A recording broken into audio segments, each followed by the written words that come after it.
Get ready to step into the future. Join us in Cotonou, Benin Republic, on Saturday, November 23, 2024, for the Digital Explore Conference, the ultimate event where innovation meets creativity. This year, our theme is Digital Evolution, Navigating Growth and Innovation. Whether you're a tech enthusiast, an innovator, or someone who just loves to be ahead of the curve, this is where you need to be. Imagine a full day of immersive experiences. We're talking keynote speeches from leading experts, mind-blowing talk shows, and celebrity interviews that give you the inside scoop on the digital landscape. Explore cutting-edge virtual reality games, get inspired by creative arts displays, and groove to amazing live performances and entertainment.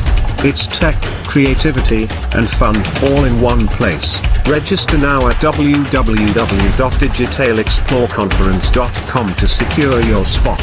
Come be part of the future. See you in Cotonou, where we'll navigate growth and innovation together. Be there, be inspired, and let's evolve digitally.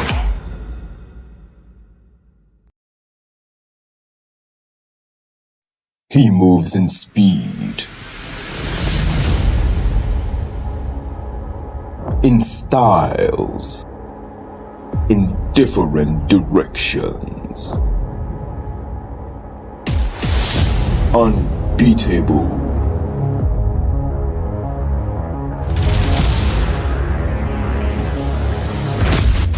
Because he attends Digital Explore Conference Benin 2024.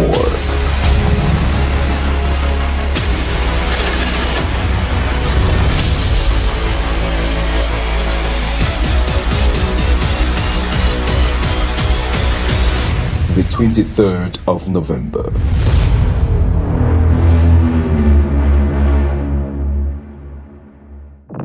He is. Are you ready? Are you ready to experience digitalization on another level? Don't look too far. It is here. Digital Explore Conference, which will be held on 23rd November 2024 in Cotonou, Benin Republic. Have you ever imagined where the greatest minds are gathered in one place? Explorer Conférence, pour ma part, c'est une conférence qui viendra révolutionner le monde digital au Bénin. Inventors, investors, business owners, and experts in different fields will be there. It is fun, it's cultural, and it's innovative.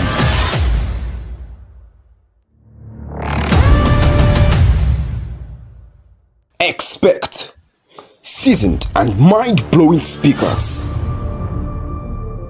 talk shows, live performances, panel discussions, art, games, fashion, and 1,500 attendees. This program is for students and digital enthusiasts, working professionals, and business owners.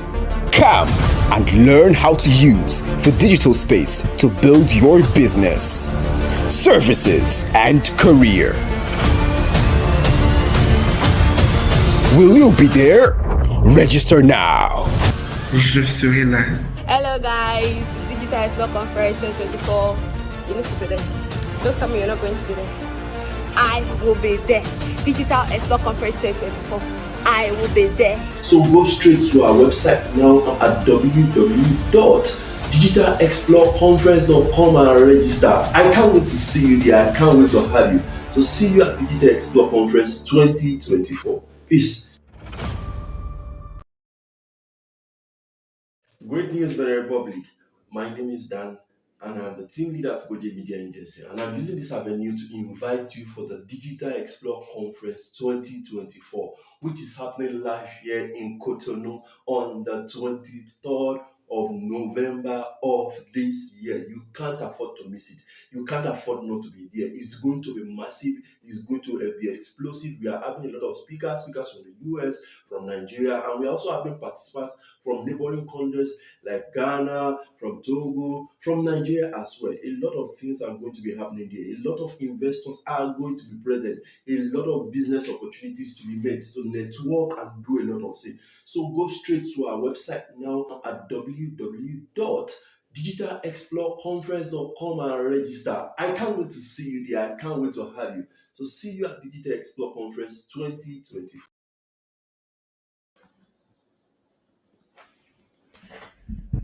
Yeah, we're live. We're live. We've been waiting for this day. We've been preparing. We've been working behind the scenes.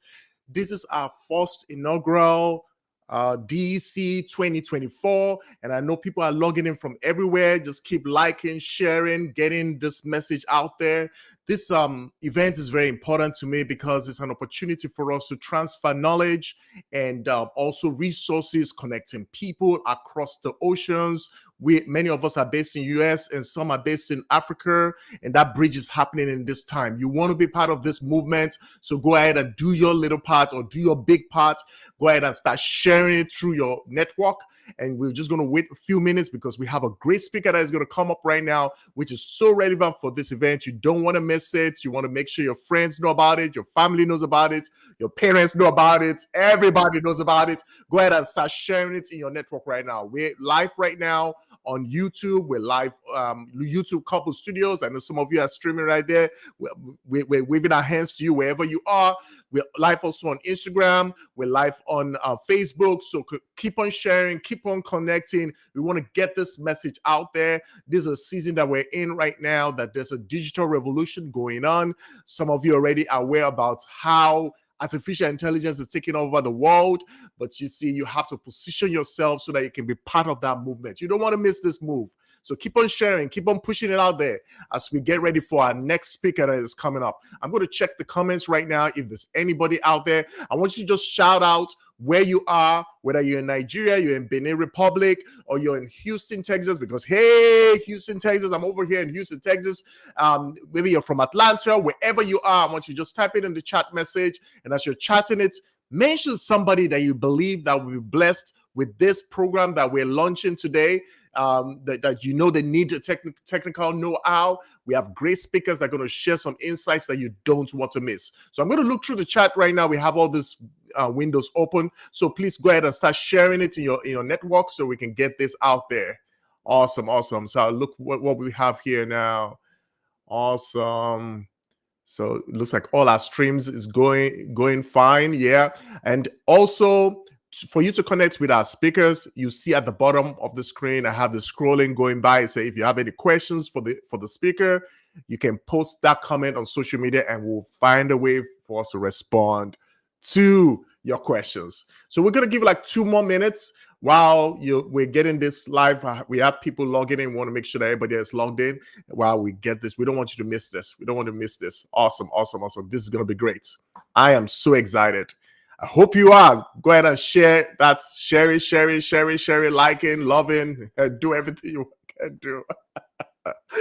Oh my God, this is awesome. Okay, let's see what we got. Yeah. People are awesome. You guys are awesome. Yeah, I see Babatunde here. Wow, Pastor Show, thank you for supporting. Thank you for all the people that are joining right now. This is so awesome. All right, let's keep it going. Keep sharing. So 60 more seconds and we're going to go live with our next speaker. Awesome. Let's see, just checking the chat right here so that if there's anybody that needs any help, looks like all our streams are good. If you're on any platform and it looks like the sound is not good, please just post there, sound not good, so that way we can fix that as soon as possible. Okay, so we are ready for the next speaker that is going to be coming up. And I'm just going to bring up his slide right now. So you get to know a little bit about him. Now, this is kind of loading a little slow. I don't know why. Let's see what's going on. Loading. Oh, my goodness. This should load. Technology. Let's see. Okay, I'm going to try something different if this doesn't load, because I need you to know who's coming up and the topic that is coming up as well. Restream is acting funny. So let me try something different. Just give me 1 minute. This thing's oh, look at it. It loaded. So we have the topic for today is going to be the art of leveraging and achieving digital transformation. We have Dr. Joybert is going to be joining us today. We're really excited to hear and take notes. Please bring out your notepad, write down. There's going to be a lot of nuggets. I talked with him before this event, and one of the things he told me was that he has a lot to share. So I know he's going to bring it concise for this, and you can easily connect with him afterwards. The experience he has, the people that is influenced, you just want to be part of what he's doing as well. So I'm going to bring up the next speaker, the first speaker, our first speaker, and let's do that right now. Da-da-da. Awesome. We have him right here. Dr. Joybert, it's so good to have you here. Thank you so much for having me. So good to be part of the virtual summit, and of course to connect, and of course to share, and also to learn. Yeah, he's based here in Texas too as well, right? I know he travels sometimes to some places, but he's based in Texas, so it's so great to have you here. So I'm going to hand over the stage to you so they can take over from here. You can introduce yourself, tell them a little bit about yourself, and then go into your topic. Awesome. All right. Awesome. So good to be here, and of course, it's good to have everybody here. Thank you also so much for creating the time. It is such a privilege to have people give you their time and their attention. And I always say that, attention is the most powerful currency right now in this dispensation. So we honor you and we thank you for doing that. And of course, to the team organizing the virtual summit, which is like a big part of the Digital Explore conference that will be happening in Benin, in Cotonou. It's such a privilege that you guys, found me worthy, found me competent enough to contribute on your platform, and of course to bring in my experience and my knowledge that can impact the audience. And I'll go straight to my session. I will not be introducing myself because kind of my experience and the work I do is being mixed into what I will be talking about. So in the process, what I'll be talking about, you will learn about me and the work that I do. So I will be talking on the art of leveraging, the art of leverage in achieving digital transformation. And we are in a dispensation where digital transformation is not just a concept. It's not just a popular word or a popular phrase, but it has become a part and parcel of career, business, leadership, politics, economics, anything that you can think of right now, digital transformation is part and parcel of it. Even dating, right? Even getting married. I came across a research that was shared a couple of weeks ago, and 30 years ago, the highest number of the highest place or location where people used to meet and get married was in high school and university. But 30 years after, the highest place where people meet and get married is on the internet. Instagram, Facebook, LinkedIn, TikTok, what have you, right? So digital transformation is affecting basically every single sector. And it is one of those skills, one of those areas when it comes to knowledge that it is not a nice to have, it becomes a must have. And that is why this conference is critical for everybody to be part and parcel of it. And I can guarantee you that in the next couple of minutes, what I will share with you, whether you're a student, a worker, an executive, an entrepreneur, a leader in whatever sector, what I will share with you can literally redefine the rest of your career in whatever that you do. So, a couple of years ago, I had the privilege of being interviewed in a top global media space. And they were interviewing me based on my speaking experience across different countries. By God's grace, I've been privileged to travel 20 countries, 4 continents to speak, train, consult, and to coach with different people from different sectors. And this journalist asked me, how did you get here? And I said something that he actually laughed. I said, I stumbled on it. I did not set out a couple of years ago to becoming a speaker, a trainer. I always found this. I'm a village boy, raised in a village, grew up in a village, and I came to a town for the first time when I was trying to get to do my secondary school studies. Unlike many people listening to me, you were born in the city, raised in the city, grew up in the city, and of course got a job in the city. But some of us were raised in a village where there is no electricity, there is no pipe-borne water, there are no roads. We see a car once a month, or sometimes once in 2 months, right? So, but I told this journalist that I stumbled on public speaking. I didn't know that I would travel the world to speak, train, consult, and do what I do. And how did that came about? The backstory is on the art of leverage when it comes to digital transformation. So at that time, in a small town in the northwest region of Cameroon known as Kombo, it's a semi-urban area, a semi-urban town at that time, a couple of years ago. Electricity was being rationed. And I can remember vividly, we used to anticipate that we'll have electricity about 3 to 4 hours every day. So you need to program yourself very well. And at that time, internet was very, very minimal. I'm talking about the bandwidth, the strength of it, unlike now where some people may have, 230 megabytes per second. At that time, when we have 15 kilobytes per second, we are very excited that internet is so good. So to give you perspective, to get a video, a 30 minutes video uploaded on the internet on YouTube at a time would take about 2 days. I'm literally telling you the truth, right? So, and at that time, I started a training center known as the Center for Entrepreneurship, Leadership, and Business Management Development. And the goal was to provide a platform in my community where I would train young people on employability skills and enterprise development skills. And we started this training in our community. And later on, because of Facebook, I would share the things that we're doing in our community. And at that time, Facebook was gaining grounds, in Africa and of course in Cameroon at the time, but not as high as it is right now.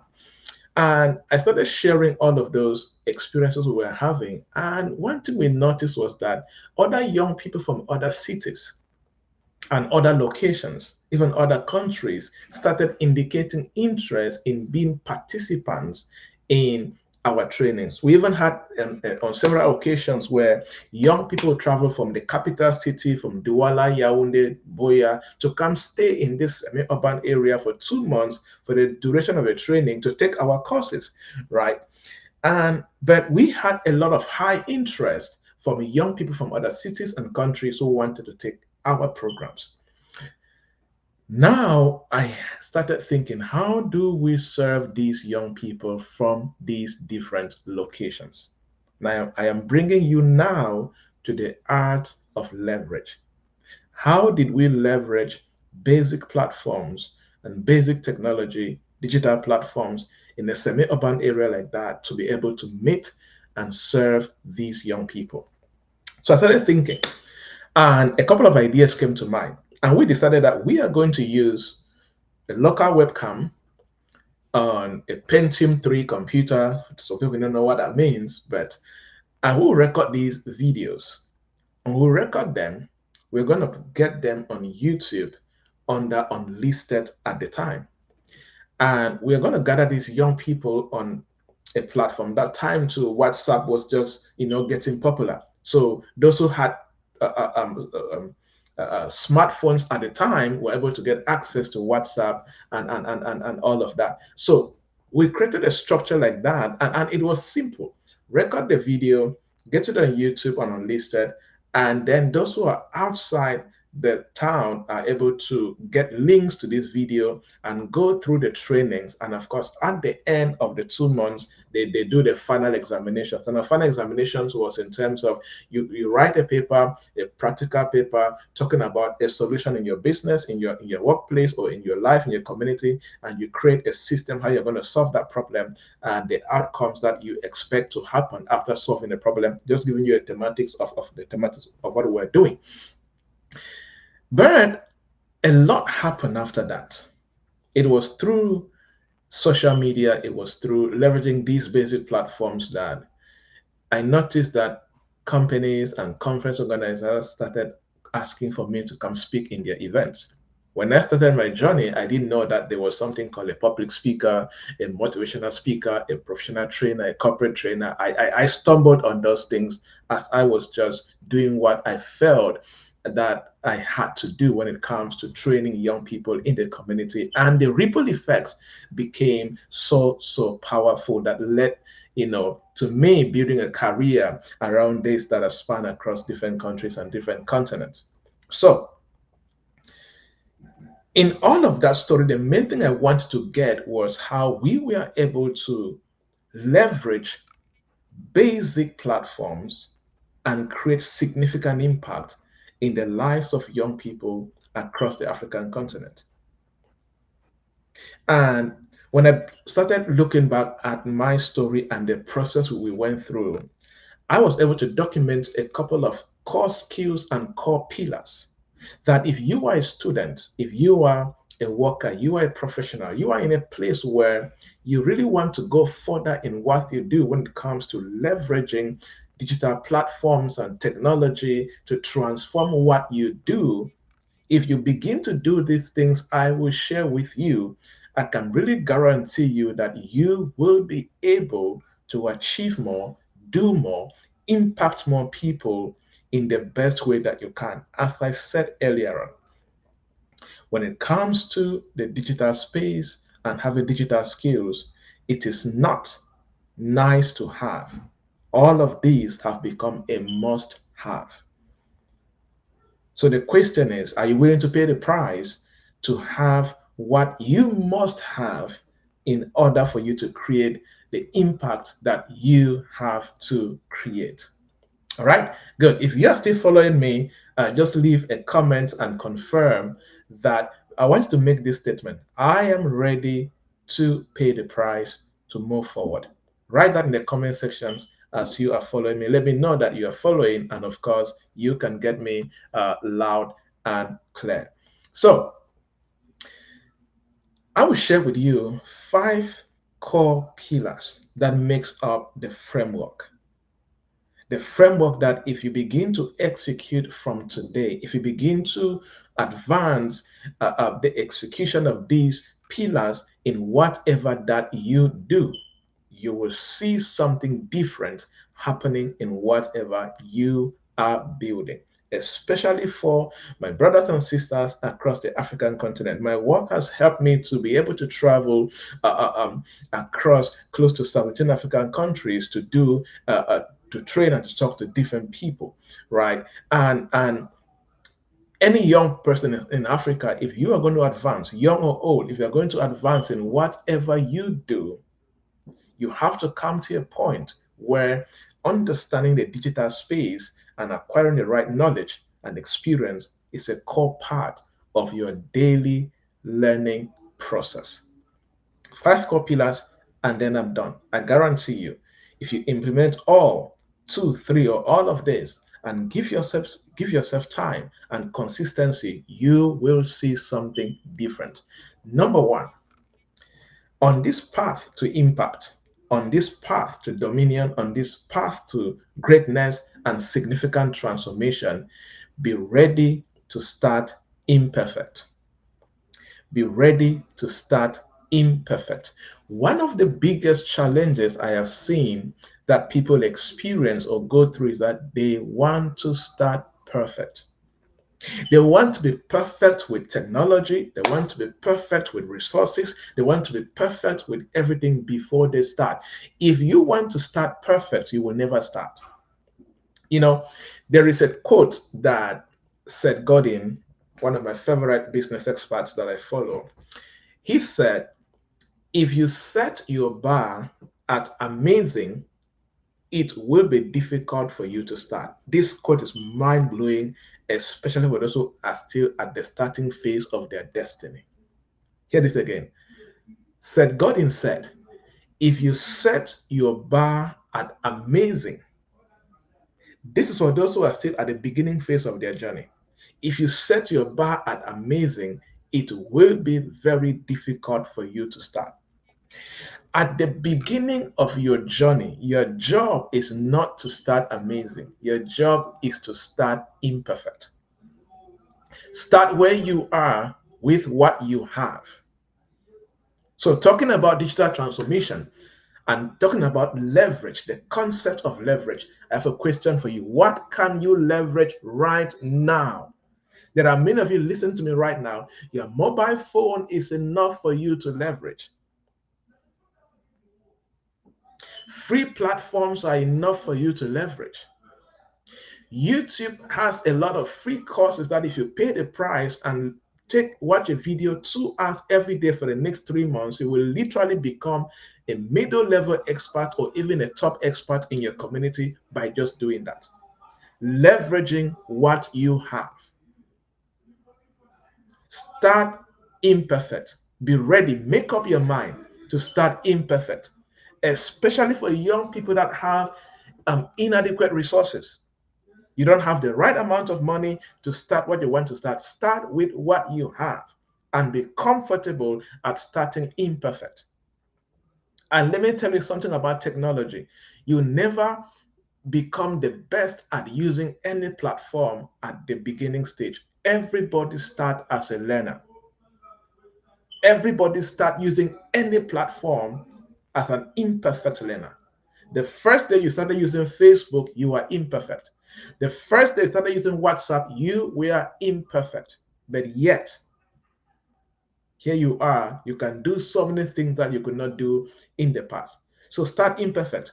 Avoid comparing your current situation with somebody who is already very successful. It's a big, big challenge for many people. There are people who are still in their first year in an industry and they are trying to compare themselves with somebody who has 15 years experience in the same industry. No, learn from them, but don't compare from them. Don't try to start where they are, start where you are. You see that? So it is important. So comparing your current situation to someone who is already successful can often make you feel like you lack the required resources to get started. No, you do not lack the required resources. You just need to get started and the resources will meet you as you move forward. For some people, they want to claim that I need to learn more. I need to get all the resources before I can start. No. Let me tell you a secret that I've learned in my journey, and of course, coaching so many people around the world. Hear this and hear me very well. When you have the mindset that you want to learn more and you want to get all resources before you start, it will always prevent you from moving forward when it comes to digital transformation. So start imperfect. Number 2, one of my favorites, build discovery skills. Develop your discovery skills. Now, hear this. Great entrepreneurs often have discovery skills. If you will leverage digital transformation and succeed in whatever you're doing in this dispensation, you must have discovery skills. Have the mindset and the willingness to discover. What does that mean? You are so comfortable at using a platform that you have never used before with the mindset to discover what is on that platform. And there are 5 sub pillars that makes up discovery skills. Number 1, associating. You must push yourself to associate. What does that mean? You must push yourself to come to a point where you are good at making connections between one thing and another. For example, the story I shared with you guys, being able to think that, let's say now WhatsApp, at the time WhatsApp did not have WhatsApp groups. Right now we have WhatsApp groups. Having a mindset that, oh, I can record a video on my phone, put it on YouTube under unlisted, gather people on a WhatsApp group and have them enroll on my course or the training program I have to offer. And I share one video a day on that group and people watch and they answer questions and all of that, right? That is the number 1 pillar under discovery skills. Your ability to make connections between one thing and another. It is called associating. The second pillar is questioning. People who have discovery skills question a lot. They question a lot. Ask questions. When you see somebody doing something in your industry or with a platform that you need to know, question. How did they do that? Number 3, observation. The third pillar under discovery skills is observation. Be very good at observing. See, many people look but do not see. Many people are able to look, but they cannot see. I always say that if many people can really see in this dispensation, everybody will have a lot of opportunities. Opportunities are available for those who see, not for those who look. People who look hardly see opportunities, but people who see, who perceive, who pay the price to look deeper and see something will always see opportunities in every situation. So observe, look, and make sure you see. Number 4, one of my favorite under the pillars is experimenting. Be comfortable at experimenting. And as I said earlier on, nobody starts on the path of digital technology or digital platforms being perfect. Every new year, every 6 months, there's a new software coming out, a new platform, a new tool, something new is coming out. Everybody approaches a platform experimenting. You cannot tell me that the first day that you made up your mind to use WhatsApp or Facebook or Instagram or LinkedIn or YouTube, you knew what to do.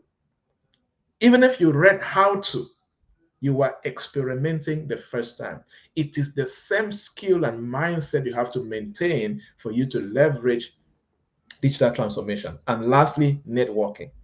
Push yourself to network. Network with other experts and other experienced people, right? Are we good? Good. Number 3, the third pillar that you need to master and build for you to really use leverage in your journey to digital transformation. I call it fluency of ideas. Fluency of ideas. Now, fluency of ideas is a concept I've been writing about like in the last 4 years. And fluency of ideas is the ability to, take a concept and develop it into a product or a service. In other words, this involves transforming ideas into tangible outcomes. You have an idea, you train yourself, or you go through the process of intentionally transforming that idea into a tangible outcome that somebody can see it and desire to consume that value. Fluency of ideas. Because products and services or final outcomes are not made up by one idea. They're a combination of different ideas that you bring them together to now create an outcome or a product. So if you will use leverage to achieve digital transformation, you must be good at fluency of ideas, because you will not achieve digital transformation in your career and in your business with one idea. You will need to combine a couple of ideas to create an outcome in this journey. So if you're an entrepreneur and you're thinking of how to sit in Benin, in Cotonou, or in Nigeria, in Onitsha, in Lagos, wherever you are, and you want to get your services across all continents as much as possible, one of the most important skills that you need is the fluency of ideas. What kind of ideas do you need to bring together in a very intentional manner to develop those ideas into a tangible, significant product that when somebody hears about it or when they see it, they will understand, oh, this value is critical for me. For example, somebody right now is sitting in his or her room right now, listening to this training or this teaching right now. However, there are different ideas and different moving parts that the team of this summit were able to employ to bring this single teaching to you. There are many other speakers, but concerning me, we had an email first, had a meetings, had a couple of follow-up emails, this and that, different moving parts. They were employing fluency of ideas and converging those ideas together for a couple of days, a couple of weeks, and even months, just so that you can have this 40 minutes to 1 hour of teaching that will transform your life. So you see, a 40 minutes product can take you 4 weeks of employing fluency of ideas to create that 40 minutes product. It's one of the most critical skills in this dispensation. Because, you know, several years ago, it used to be so hard to do several things with technology. But now, for example, there are several AI platforms that if you want to build a website, just write your mission, vision, description of your product, put on that AI platform. It's going to build a website for you. We're getting into a dispensation where technical skills are losing value and soft skills like fluency of ideas are becoming more powerful.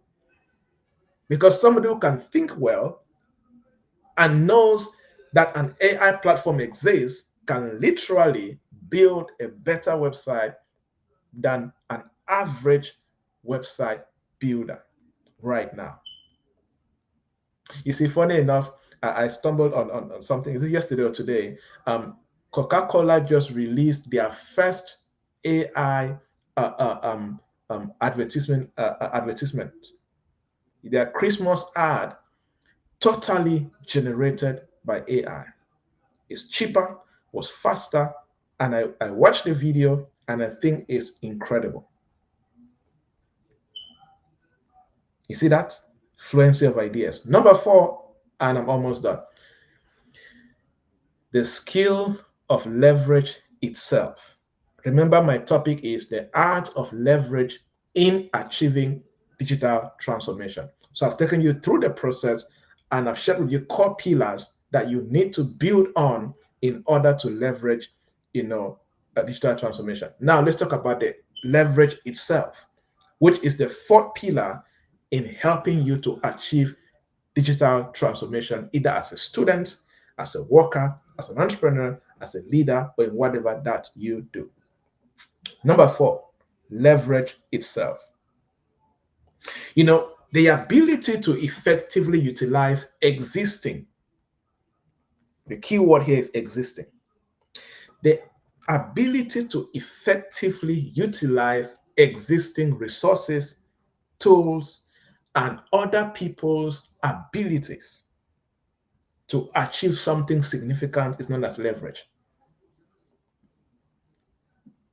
So based on technology, based on digital resources available to you right now at your level, what can you utilize as existing resources, tools, and other people's abilities to achieve something significant when it comes to your destiny?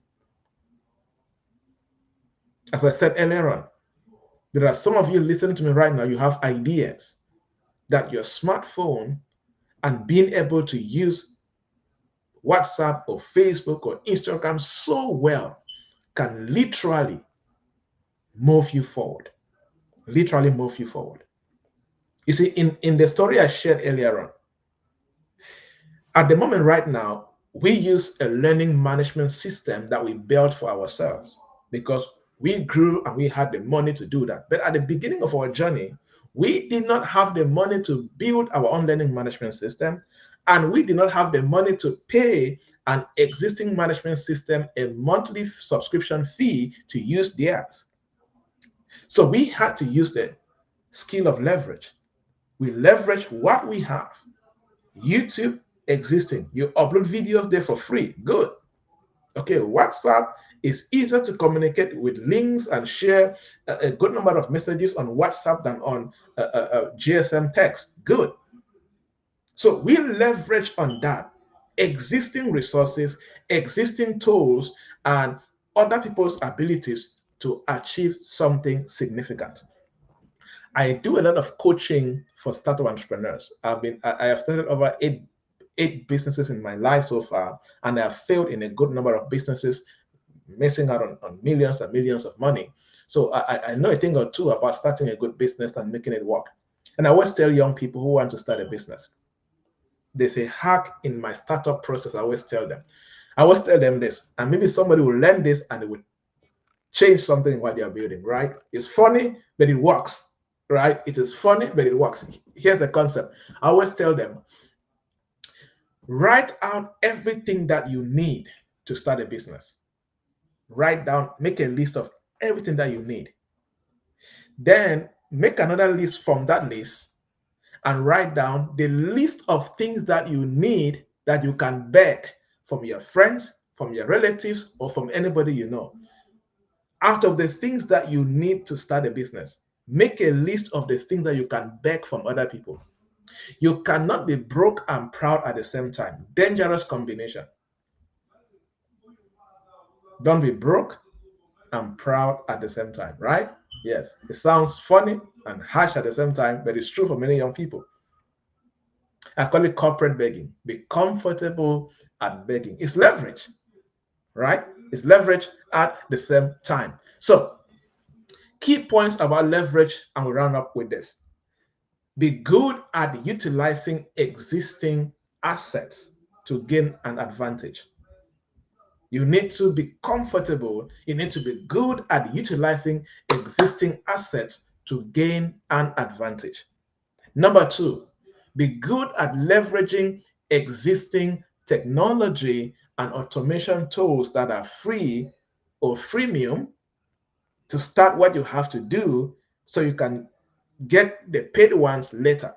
You see, one of the best things that you can know how to do in this life is to know how to get paid using things that are free. Then make the money, use the money to buy the things that you need to buy in order to build what you have to build. I think that is basically how I built my career.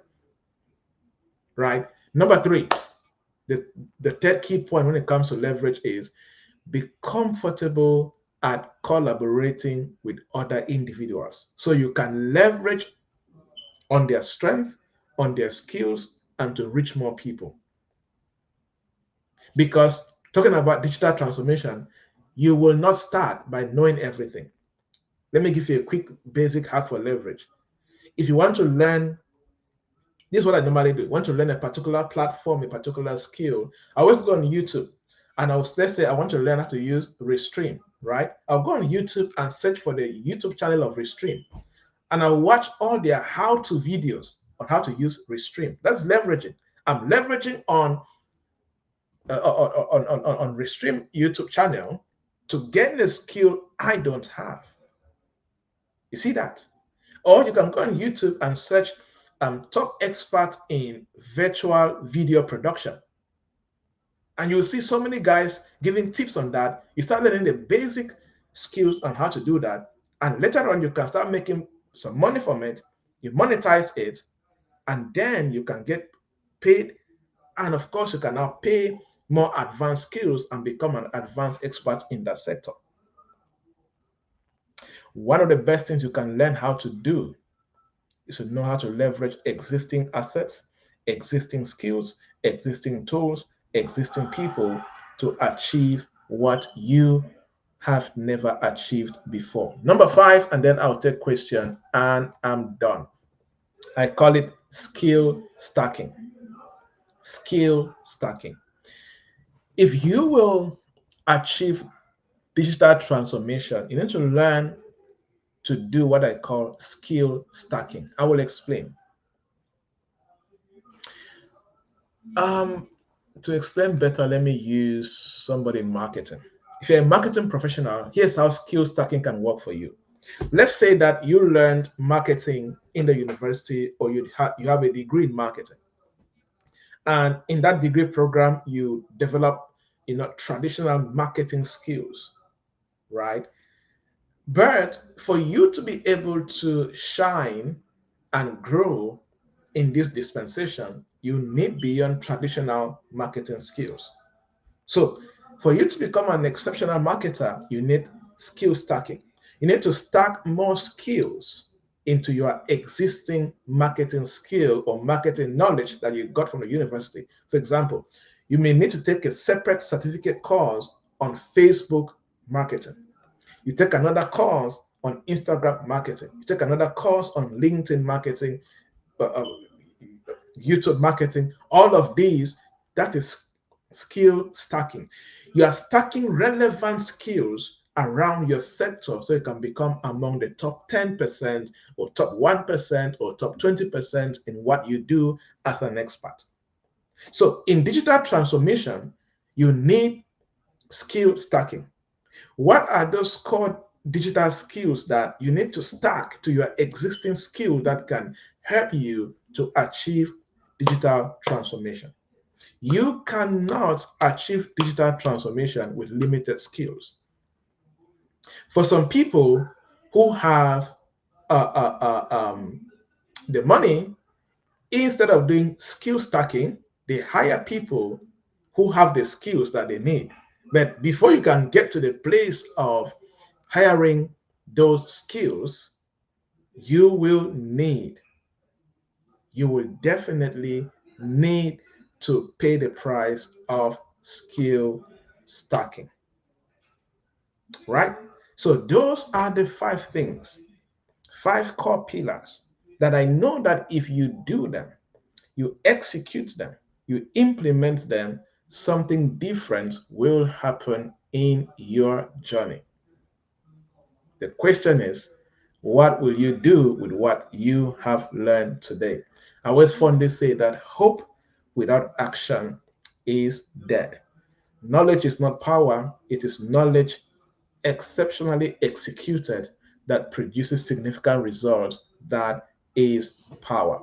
I believe that you are transformed, you are impacted, you picked up something that will literally change the face of your career and the face of your business or whatever that you're doing, and you will definitely produce better results and of course create more impact after today. Thank you so much for paying attention. Thank you for giving me your attention and of course your time to exchange with you. And of course, looking forward to your questions if there are any. If not, I do have a YouTube channel where I share a lot of these deep insights in more details and longer videos. I have almost close to 1,000 videos, and I just train on my videos. I don't do entertainment. I just train, right? So you can find them there, and you can just search Dr. Joybert Javnan, you will see it, and every other thing you find it on that channel. And I have books, 4 or 5 books on Amazon. You can check them out. Hopefully they will help you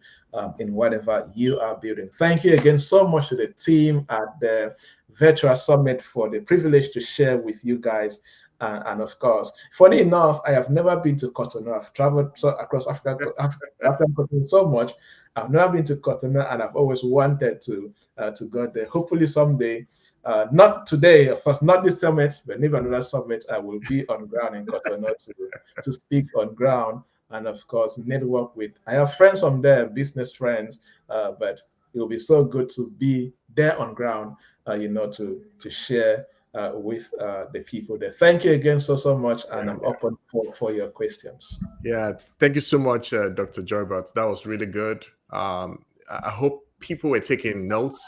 We're going to use this time to actually talk and just have a short live discussion about some of your values. And while we're doing that, if you have any questions, just go ahead and post it in the comments, and one of the moderators will actually get that information to me so that we can actually get that question to Dr. Joybert. So this is a very interesting topic you've talked about, and I believe strongly that it's so relevant for this time, and people shouldn't take it lightly.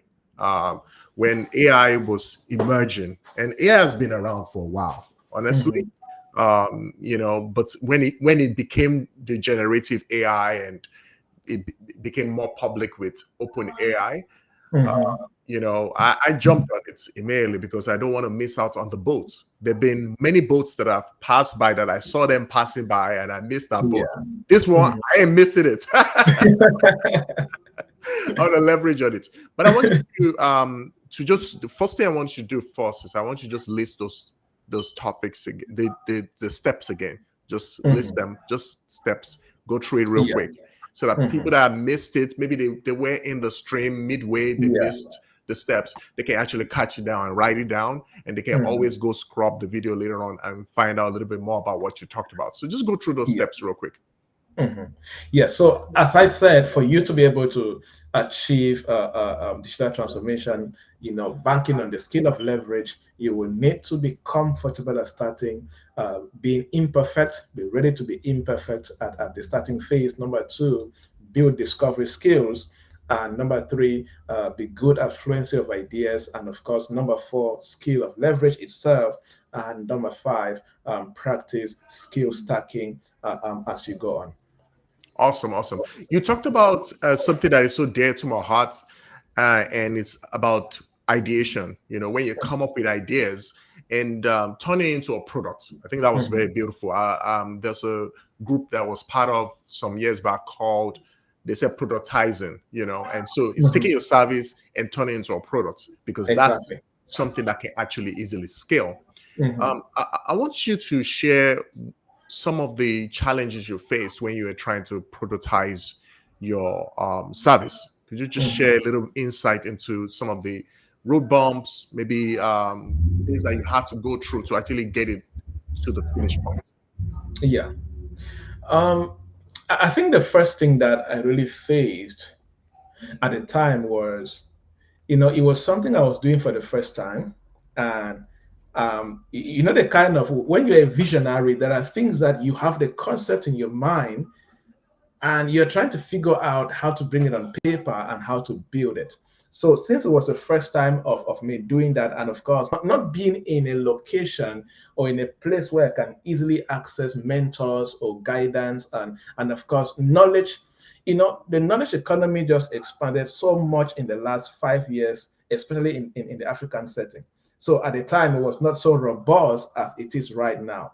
But not having, the roadmap to follow, or the blueprint to follow, or the mentors to work with, or the community that you can learn from, was a challenge. Number 2, having people to understand, because you are disrupting an existing culture, you are disrupting, or you're introducing something that people are not used to, and being able to compel and to convince and to know, to make them understand the value of bringing to the table is definitely a challenge. And of course, consistency and you believing and having that conviction that, look, this is it, it's going to work, it can transform you, was definitely, another challenge that we faced. And of course, the third, I would likely say, which is also part of business, is that challenge where, at some point you begin to wonder, how far will this go? Because you're wondering, does this have a future, right?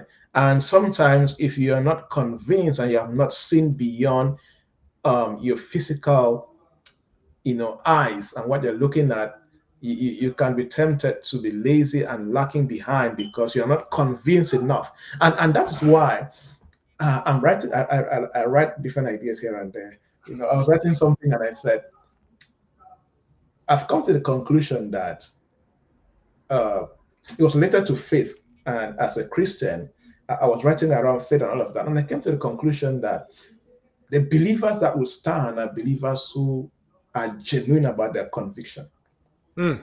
Social media will not influence you. Somebody's opinion will not, but you have a conviction that is so unshakable. Bringing that to ideation, I believe that ideas that will go places are ideas that you, the ideator or the founder, you have absolute conviction about that idea. You are so convinced, the kind of conviction that Steve Jobs had. Very convinced. You may not understand it, it's okay, but I'm so convinced that this is the future and this will change the lives of people. So I was battling with that conviction. Is this the path to take? If so, then let's make it work. Wow, that's amazing. You said something about disrupting the culture, and we can relate so well with that because in Benin, when I was talking to Isaac, who is the host for this event, and he told me some of the challenges in Benin where they're not even as advanced as Nigerians. It was a struggle to actually get the people be aware of what opportunities, and there's this short-sightedness, right? Because what you're exposed to affect how far you can go, right? You talk about seeing earlier on, and the way you said it was like you can be looking, but you may not be seeing, right? And that seeing, it's so important to be able to have a model or something you can see afar off. So I want to ask you this question. Because some of us, we may be facing this challenge on how to disrupt the market, especially when it feels lonely, when it feels like you're the only one on it. And what will you advise? What tips can you give in such periods? Because that's when people give up, right? So what tips can you share on that? You see, if you will build something that will stand the test of time, you should be comfortable at being lonely at some point in your journey. You should be comfortable at everybody going this way and you're going this way. For example, in the story I shared, there were many times I organized events. Let me give you a practical story that happened in Congo. That happened. I know where this is going. I know where it's going. And I had volunteers that came to help me the previous day on a Friday evening to set the hall, prepare things and all of that. And it was a training on skills development and all of these things and all of that. And the next day, nobody showed up. Not even the volunteers that helped organize the event. Oh my God. People were looking at me at that time as if I was mad. You're not talking about success in an environment where 95% of the people are like farmers, subsistence farmers, per se. Mm. You see? So talking about, like I used to tell, I don't know where I used to get that, but the Holy Spirit helped me, I guess, where I would just say that, look, the things I'm teaching you, these same things will take me around the world. Come on now. At that time, I have never gone to my own. At that time, I have never traveled to my capital city. I have never gone to a bigger city in my life. But I was so convinced that what I was teaching can transform anybody's life. I was so convinced. So I would organize events and literally beg people to come and attend. Sometimes I'll go house to house and remind them, please, that event tomorrow, make sure you come and attend. I was so sure that what I was teaching them can help them. Because at that time, I was reading a lot. So, reading is the only thing that will open you up to a world that you have never been there. Yeah. You see, Frederick Douglass, for those who don't know him, he was a slave. He shared the story where at the young age, I think at the age of 8, he was a slave, born a slave, and a slave at then. And the wife of the slave master was teaching him how to read and how to read the Bible at the time. So when the slave master came in, the husband of the madam that was teaching him came in, the husband shouted at the wife, don't teach him how to read. Oh my goodness. Because he said when a slave reads, they would discover that there is a world beyond slavery. When I heard that, my mind blew up. Wow. When the slave will read, they will discover that there is a world beyond slavery. There's a world beyond slavery.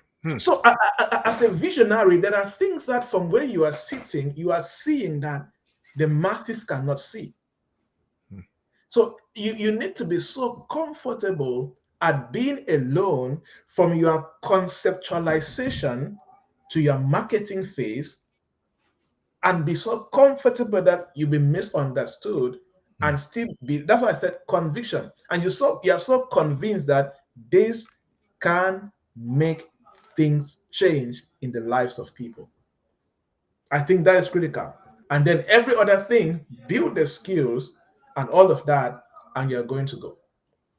Hey, I have somebody that said, please, recap that word. Do you want to do a recap? On just a short recap. Oh, what was I saying? Okay. I'm sure you're talking about the visionary stuff. Again, as I said, talking about Frederick Douglass, right? Yeah. The master told the wife, don't teach this young slave how to read, because when they will know how to read, they will know that there is a world beyond slavery. In other words, if you are following this in a small little town, and maybe you're basically living below the poverty line, I can tell you that there are things that when you begin to expose your mind to, even though you may be broke at the time, but you have new convictions that there is a place where if I can get there, I will never be the same way again. It will redefine the rest of your existence. Amen. That was good. That was good. So we're wrapping up now. And the last thing I have for you before we wrap up, actually, I'm contemplating if I should make it the last one. Okay, this semi-last. So we have 2 more questions for you. The next one will be failing. What's your perspective on failing? Because I've been an entrepreneur for over 20 years. And being an entrepreneur for 20 years wasn't that I was doing part-time job. I was actually full. So, and sometimes I've seen, there was someone that called me and told me, said, oh, what do you do? I said, I'm an entrepreneur. I said, oh my goodness, that's beautiful. You have time. You can do anything at any time. Yeah, one of the biggest lies in entrepreneurship. I don't know who's that big lie caused problems in 2020 because a lot of people went ahead and create jobs and they didn't have it, So I'll give you like 2 minutes just to talk about failing, and then we'll wrap up. If I can talk about failing for years because I have failed. See, I have so failed that I have experience at failing. And the best thing that happened to me at this stage of my life are the failures I went through in the last 30 years of my life. Let me say so. Because I always say that there are things that no book can teach you. There are things that no mentor can teach you. There are things that under your failure can teach you. And they're so valuable and so powerful that can really redefine the rest of your life.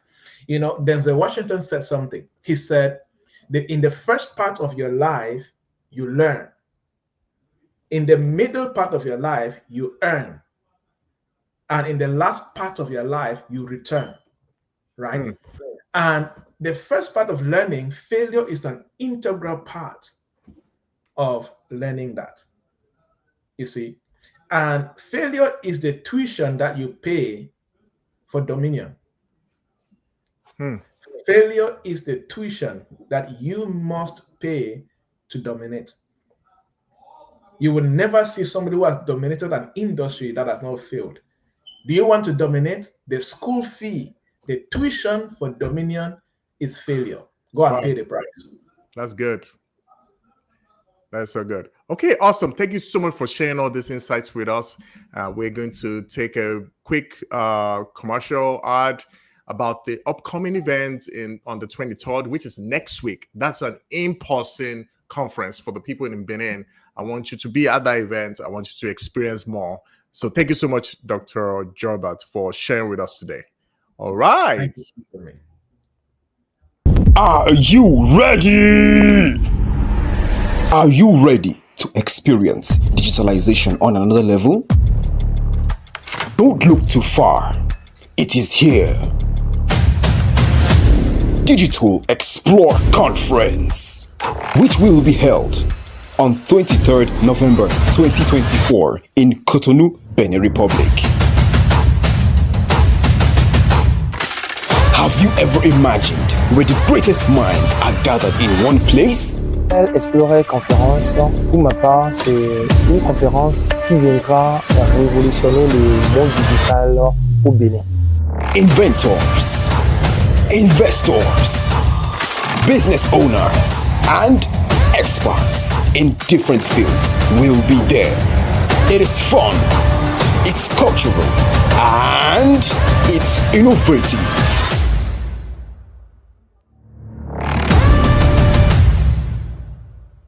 Expect seasoned and mind-blowing speakers,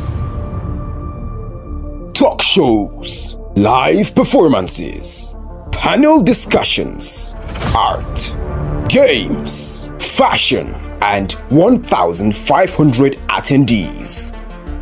This program is for students and digital enthusiasts, working professionals, and business owners. Come and learn how to use the digital space to build your business, services, and career. Will you be there? Register now. Je serai là. Hello guys, Digital Explore Conference 2024. You need to be there. Don't tell me you're not going to be there. I will be there. Digital Explore Conference 2024. I will be there. So go straight to our website now at www.digitalexploreconference.com and register. I can't wait to see you there. I can't wait to have you. So see you at Digital Explore Conference 2024. Peace. All right. So we have our next guest speaker coming up. His name is Uncle KM. And I believe he's ready to come on now. So we're going to add him right now. So let's just get him up. So your camera is not up yet. Could you turn on your camera, please, as we do the next session? Hi. Hello. Yes, we can hear you, but your camera is not on. Okay, so sorry about that. There is an issue here in Ondo State, Nigeria. There's an election going on, and you know how elections can be. So yes, okay. So I'm Okay, going to be like sharing my screen. okay, yeah, we'll just go ahead. I'll just go ahead and transfer to you. So we have a speaker, Uncle, is going to be talking about vertical conversations for borderless digital innovation. Let's welcome him. Go ahead and like this, share, invite people to the chat. Let's get this going. All right, awesome.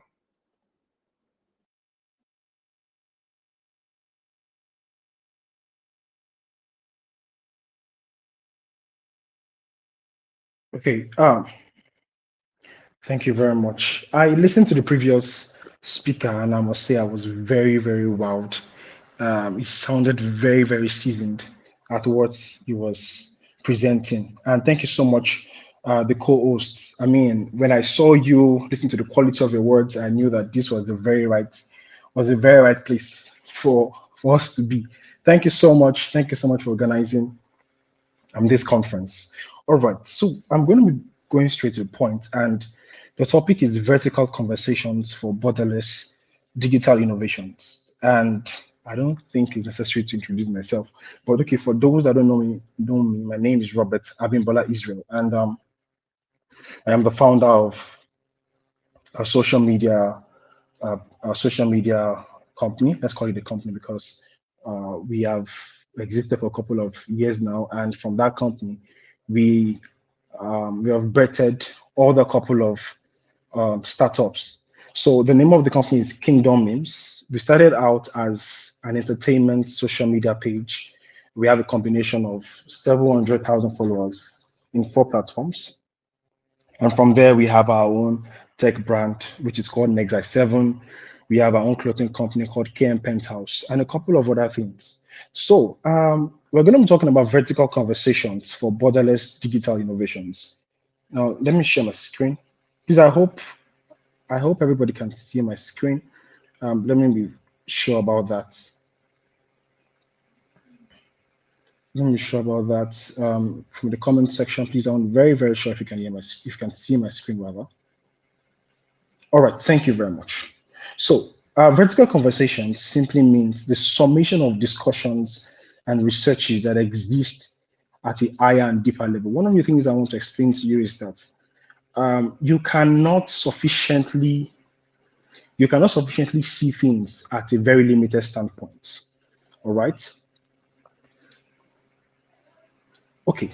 Yes. So you cannot sufficiently see things at a very limited standpoint. You see things at a greater scope and a different perspective when you are existing at an height.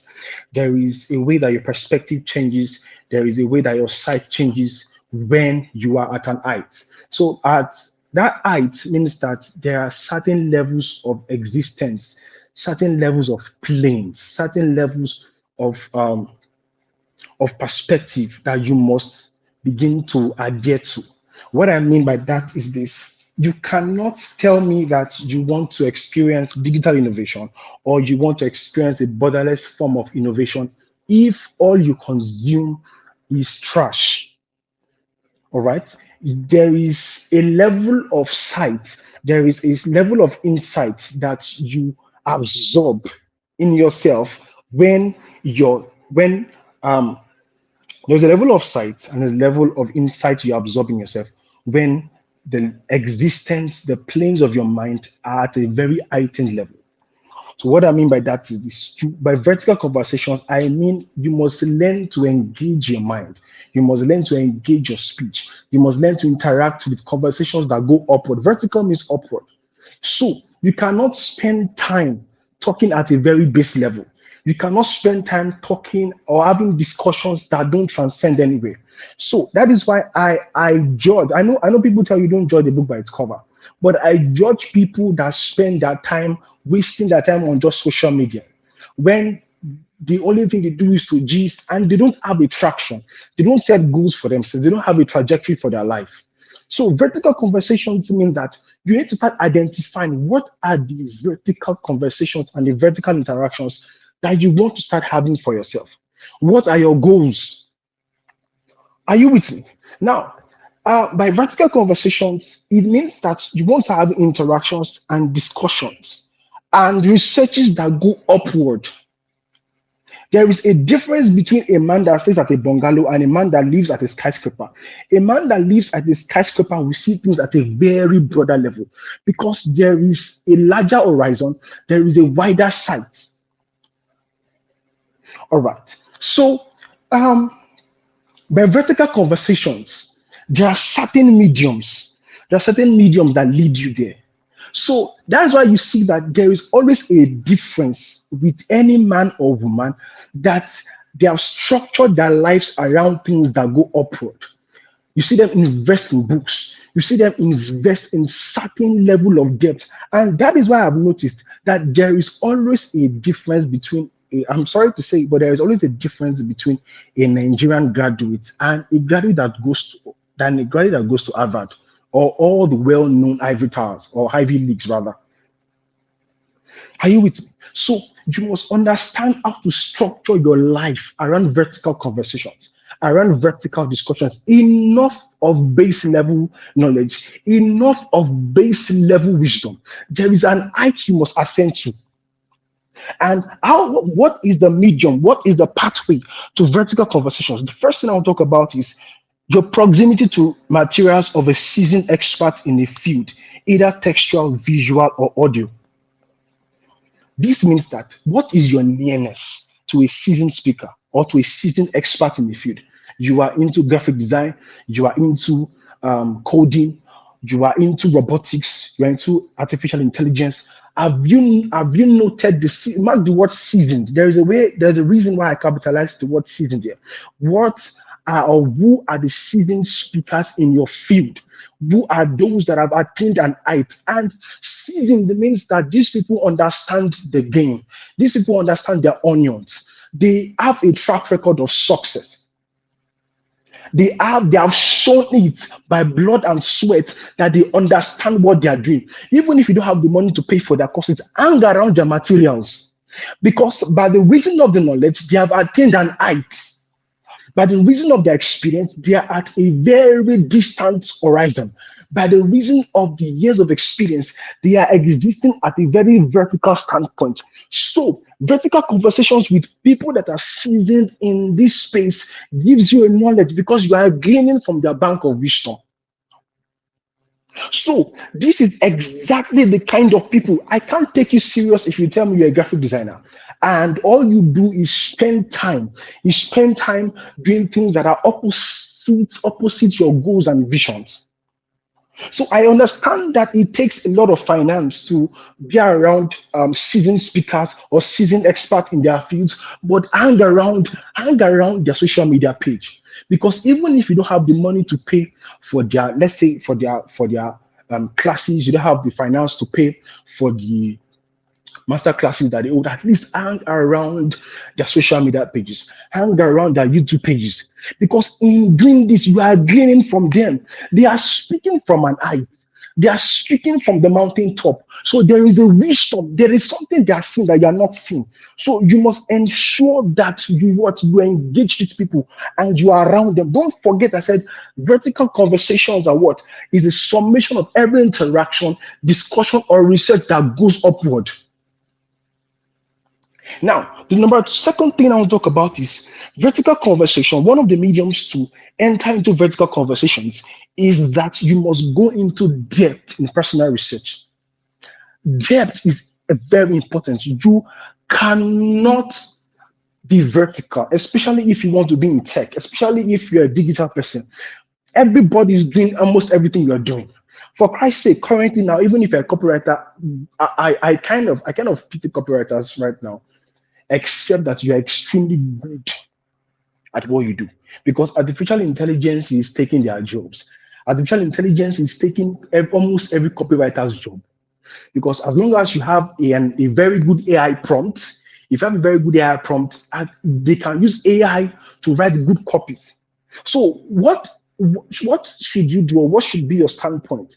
If you're into copywriting, graphic design, or whatever digital job or digital venture that you want to go into, you must understand that you must do a very deep research. There must be depth in research. There must be depth, because depth goes downward. There must be a downward experience. There must be a downward research that goes into the depth. So if you want to, whatever it is that you're doing, exhaust every material.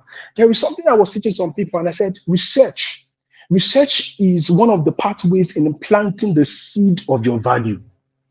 Because the magnificence of a seed is, or the magnificence of a tree is not when it is in seed form.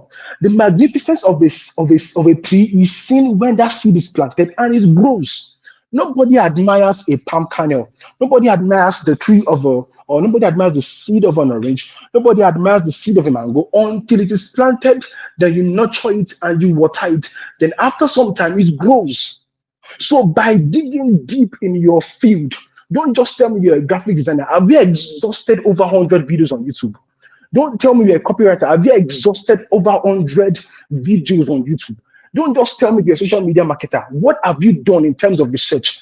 Have you gone all out to do deep research in your field? Because people that grab their attentions are those that are existing at an height. That is the only essence of vertical conversations. People that grab the attention of men are those that are existing at an height. There is a reason why when a tall person enters the room, everybody looks at him.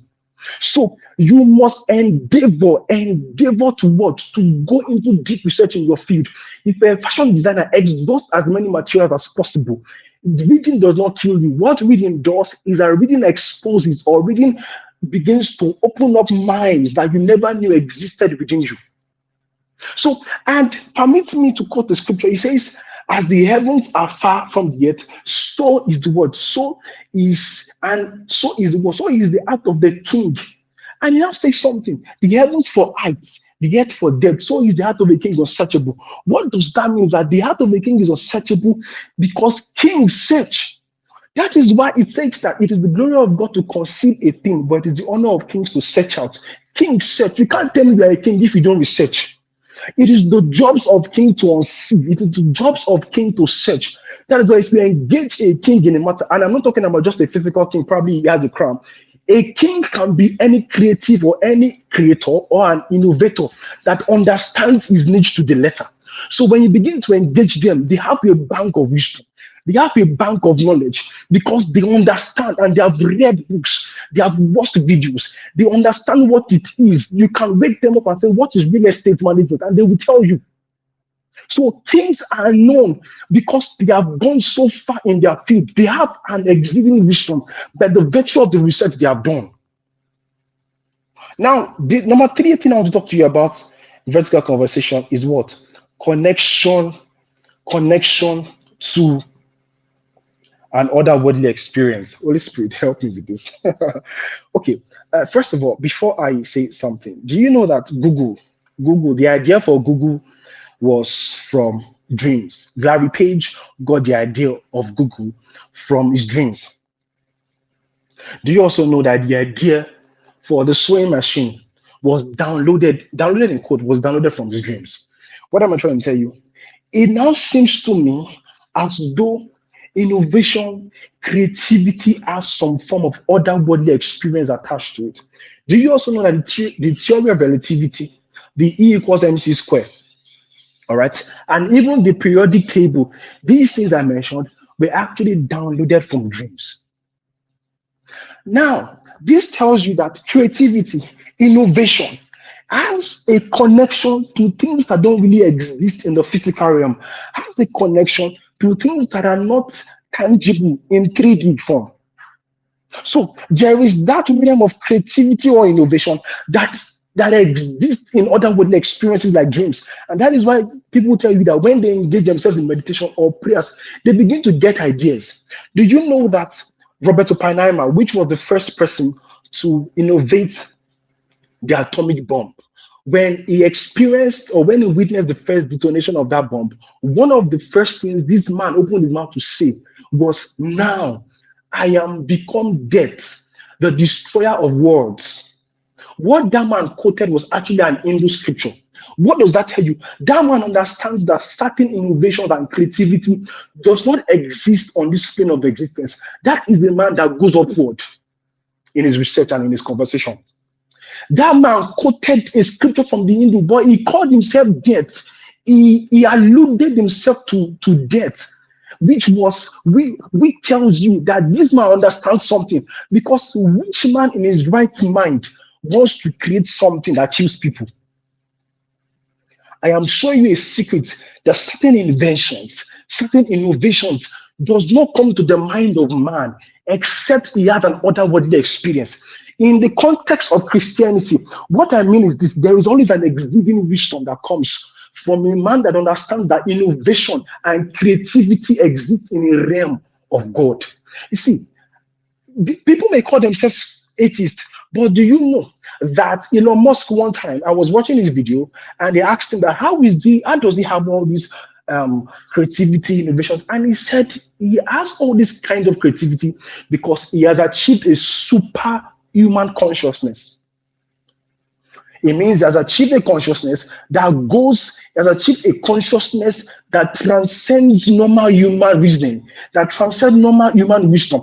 That is the man that understands a secret that a bare man doesn't understand. See, I'm telling you a secret here, that if you want to experience a borderless innovation, you must learn to go upward. And one of the ways is that learn to connect to other worldly experiences.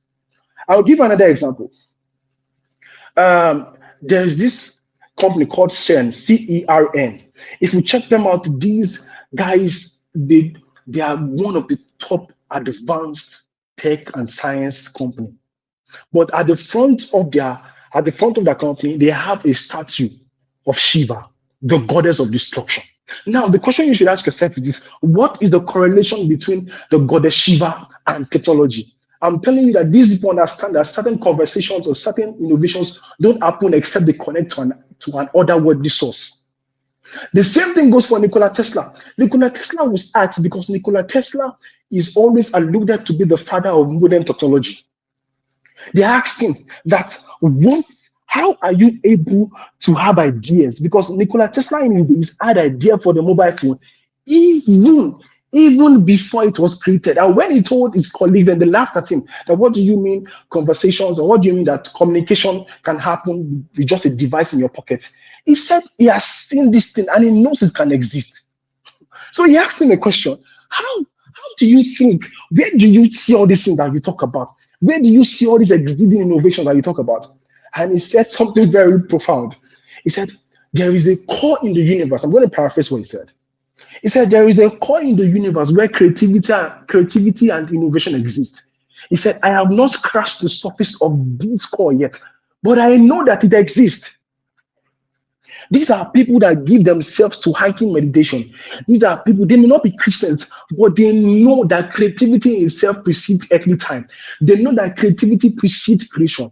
Do you realize that creativity in itself was the very first skill that we saw from scripture? The Bible says in the beginning, God created. So creation, or the skill of creativity, is first of all a stellar ability. The skill of creativity is first of all celestial. Okay, now let's move to our next point, of which we're going to be talking about what does it mean to be borderless. Now, the first thing I wrote here is that to be borderless means to exist as you, with your ideas and values, without you being present. The second thing is that the second definition for borderlessness is something that exists with no limitation or geographical constraint. In the context of our discussion, what it means is that to be borderless means something that has no restriction, something that has no constraint. For example, I'm running a social media page of over 700 to 800,000 people, and I have about 45 to 50 admins. Okay, and we also have other companies that make me money. Some make me money daily, some make me money weekly, some monthly. But I am not there because I've learned to be borderless with my skill. I've learned to be borderless with my innovations. Are you with me? You must start to think of innovations that you can create or things that you can start that has a borderless structure. For instance, Zuckerberg does not need to be in everybody's house. He has created something that is borderless. And that thing he created has his ideas, has its values, and it does not have to be present. Because borderlessness is the groundwork for dominion. So you need to start thinking of things. And let me say something. When you are engaging yourself in vertical conversations and you begin to see things differently than the masses, that is when you begin to understand that the problem in your territory can be a means of wealth. See, the masses see problems and they complain about the problems, but the elites see problems and look for ways to coin a means of wealth from it. So the problems you're facing in Nigeria, the problems you're facing in your territory, what if it is a pointer? Because innovators and creators, they see what is wrong with the world and they try to change it. But you cannot change something when you are existing at a very base level. See, two people can be in the same room, but the mind of one is open. The mind of one has been open to vertical opportunities and vertical reasoning. So what I'm saying is you've got to come up with that there must be a reasoning that goes upward. So what are the things? What are the mindset you're having? What are the things that you want to create? Ensure that you see. I was having a meeting with a couple of people, and I said, learn to multiply yourself. Are you with me? Learn to multiply yourself. If you are a baker in the house, the way to multiply yourself is to first of all leverage on digital skills. Leverage on digital skills. How can you incorporate artificial intelligence? How can you incorporate digital marketing into your business? Because see, you cannot, if you don't learn to multiply yourself, you will only earn the income of one person. But when you learn to be borderless with your innovation, that is when the stream of income you begin to earn is as a nation. The next thing I want to talk about is what? Innovation happens, digital innovation. Now, innovations happen because man is designed to be creative. I think I gave you a definition of creativity when I told you that creativity precedes every time. It is very natural for man to be creative, but unfortunately, many men are very lazy. So, what are the things that you need to start doing? Understand that the first thing is that man has been designed to be creative. Man is designed to be innovative. So, whatever it is you're doing, begin to have a thought about it. How can I be creative with this? What are the digital skills that can I add to be creative? I saw some pages on Instagram recently. This woman sells corn, all right? But she found a way to digitalize the corn that she was selling. Oh my God, very funny stuff. She found a way to digitalize the corn she was selling, and she began to brand the product in a very different way. And she runs ads for it. It is corn. You can easily walk up to the next person in your doorstep, probably go out of the street and buy corn. But she found a way to be creative. So what am I saying is that whatsoever it is that you're doing, find a way to incorporate digital skills into it. Be very creative at what you do. And one thing I want to tell you is this: it does not matter what you are doing. All you have to do is to what? Incorporate digital skills into it. Do you realize that it's this same corn I'm talking about? This was the same corn and grain that made Joseph. This was the same corn and grain that Joseph used as the wisdom to bring Egypt to an economic shift. Joseph used maize, agbado corn that we eat. Joseph shifted the economy. He shifted the economy of nations with just maize. So who told you that whatsoever it is that you're selling cannot sell because you're selling clothes? Who told you? Did you realize that Lydia, during that time, Lydia was a very wealthy woman because the weight of the poppy she was selling, if the weight of the poppy she was selling is 10 pounds, and there is a gold of 10 pounds, they weigh the same price because gold was scarce during that time. Because purple was scarce. The kind of purple she was selling was scarce during that time. So she was rich in gold, not just purple. She was a wealthy woman. So I'm saying it does not matter what you are doing. What you are doing can be a tool. What you are doing can be a shift for a territory. What you are doing can amass you wealth. All you need to do is to understand the times, the epoch that you're living in. You are living in times where digitalization has taken over. This is a period for digital innovation. So it does not matter if you are selling Gary. What are the ways that you can digitalize your product and sell? Do you understand? That's it. You see, many times we relegate the importance of companies, probably because we're in Nigeria, so we don't really understand. Do you know that? Okay, I said something. I said a successful innovation equals a successful economic growth. Do you realize that countries are not just powerful in themselves? Oh, okay, US is powerful. Oh, China is powerful. Japan is powerful. No. Let me explain to you what determines the power structure of a nation are the company within its regions. These are wisdom of thrones. This is why companies buy more companies. This is why CEOs buy more companies, because they are not buying companies, they are buying power. Whatsoever it is in your hand can be a power that can shift Nigeria. I was listening to Elon Musk one time, and he said that he paid $10 billion to the US in tax. That is why countries are powerful. It is the companies within a territory that shapes and shifts the economic structure and the economic power. No company, show me a powerful country, I will show you the powerful companies within its borders. I hope you are following me. So the thing in your hand can be a power structure. Whatsoever it is you are selling, whatsoever it is that you are doing, can be the next power structure, can be the next power company that will shift Nigeria. I hope somebody's following me. So I'm trying to let you know that whatsoever it is you are doing, start thinking of ways to expand it, start thinking of ways to digitalize whatsoever skill you have in your hand.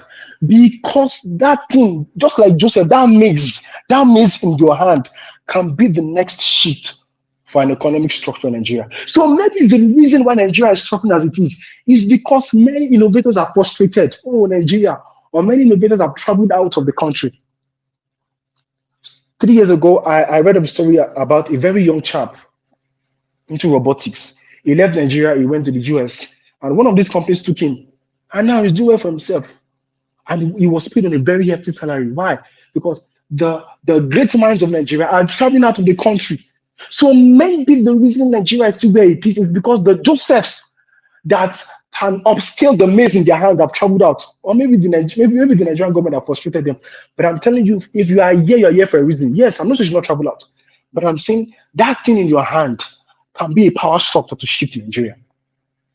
All right. So what can you do? Many people tell me things like, I have this very big vision, I have this very big idea, and I'm waiting for government loan, I'm waiting for this, I'm waiting for that. And I tell them, it's good, yes, go and get loans. All right, go and get loans, go and get loans, go and get whatever it is, but don't sleep there. Are you with me? Don't sleep at loans. Don't sleep at you need to start from where you are. I know of a guy, one of my staffs, and he told me things like, very amazing, young, brilliant guy. He had this innovation for, I think, air condition or something, and he drew the plan, he drafted everything because he's also a UI UX designer, and he presented it, he sent it to this company, showed them the idea. He asked them for loans to do it. They didn't get back to him. But 2 years later, yes, 2 years later, because he showed me last year, 2 years later, they stole his idea and they uploaded it on YouTube. And now they're making millions of dollars from it. So I'm not saying you should not go for governmental aid, but start somewhere. Start at the very basic. If you don't have the idea for an app, can you find a way to have because right now Telegram, thank God for Telegram's founder, Pavel Durov now, that has done something that you can create an app inside Telegram. Start from there. Don't wait for governmental aid. Don't wait for this government. Start now. Number two thing I want to tell you is that do not be afraid to compete. I know, as long as you're not stealing an idea. It's, people tell me things like, oh, I wanted to do something, but I believe now somebody else has done it. Okay, fine, do it too. All right, do not be afraid to compete. People tell you every time the sky is big for any, just you do yours. All right, do not be afraid to compete. Another thing I want to tell you about is this: don't wait and be looking for a big money before you start something. Do you know that you can try bootstrapping first? HP and MailChimp, these are two successful companies. They started from the scratch. By God's grace, how we were able to scale up financially, it's not because we borrowed money. It was gradually. We started gradually. So start gradually. I know the burdens of what you want to do is heavy in your heart. But can you first start gradually? Are you with me? Now, the next one I'll talk about is research. I've spoken about research and why you should educate yourself. And I explained to you from the perspective of vertical conversations, why you should go upward and go vertical, planting the seed of your value and educating yourself. So number 5 thing that I want to talk about is get involved in technology. At this point in time, nobody should tell you what ChatGPT is. Really. Nobody should tell you what ChatGPT is. Nobody should be telling you how to use Canva. Nobody should be telling you what Meta AI is and what Meta AI is not. All right? So you need to get involved in technology. And the last thing I'll talk about is be passionate. Be around people that are passionate and have a drive for social change and technology. For example, look at this summit being held by Mr. Isaac. You can see how that it is because he has passion for the digital world. It is because he has passion for technology. That is why he organized this program. So you want to be around people. You want to be around people of like minds that have a passion and a drive for technology, for social change. So these are the kind of people you want to get around with. And don't forget, I said, when you recognize a seasoned person, a man that is an expert in the field, understand that you're not just learning from him. What you're doing is that you are having a vertical conversation that goes upward. But I also want to leave you with this. Please, whatsoever it is that you have in your hand, whatsoever idea, this is a time to execute it. Do you realize that right now in Nigeria, this is the time of famine? I don't know if you understand, but this is the time of famine. And we need the Josephs right now that can lay hands on nations, that can lay hands on nations by innovation, because innovation is a way. Innovation is the way by which God can entrench his dominion over the earth. So God can have dominion through your innovation. God can have dominion through your creativity. God can have dominion through your startup. Please start something now. Start something now.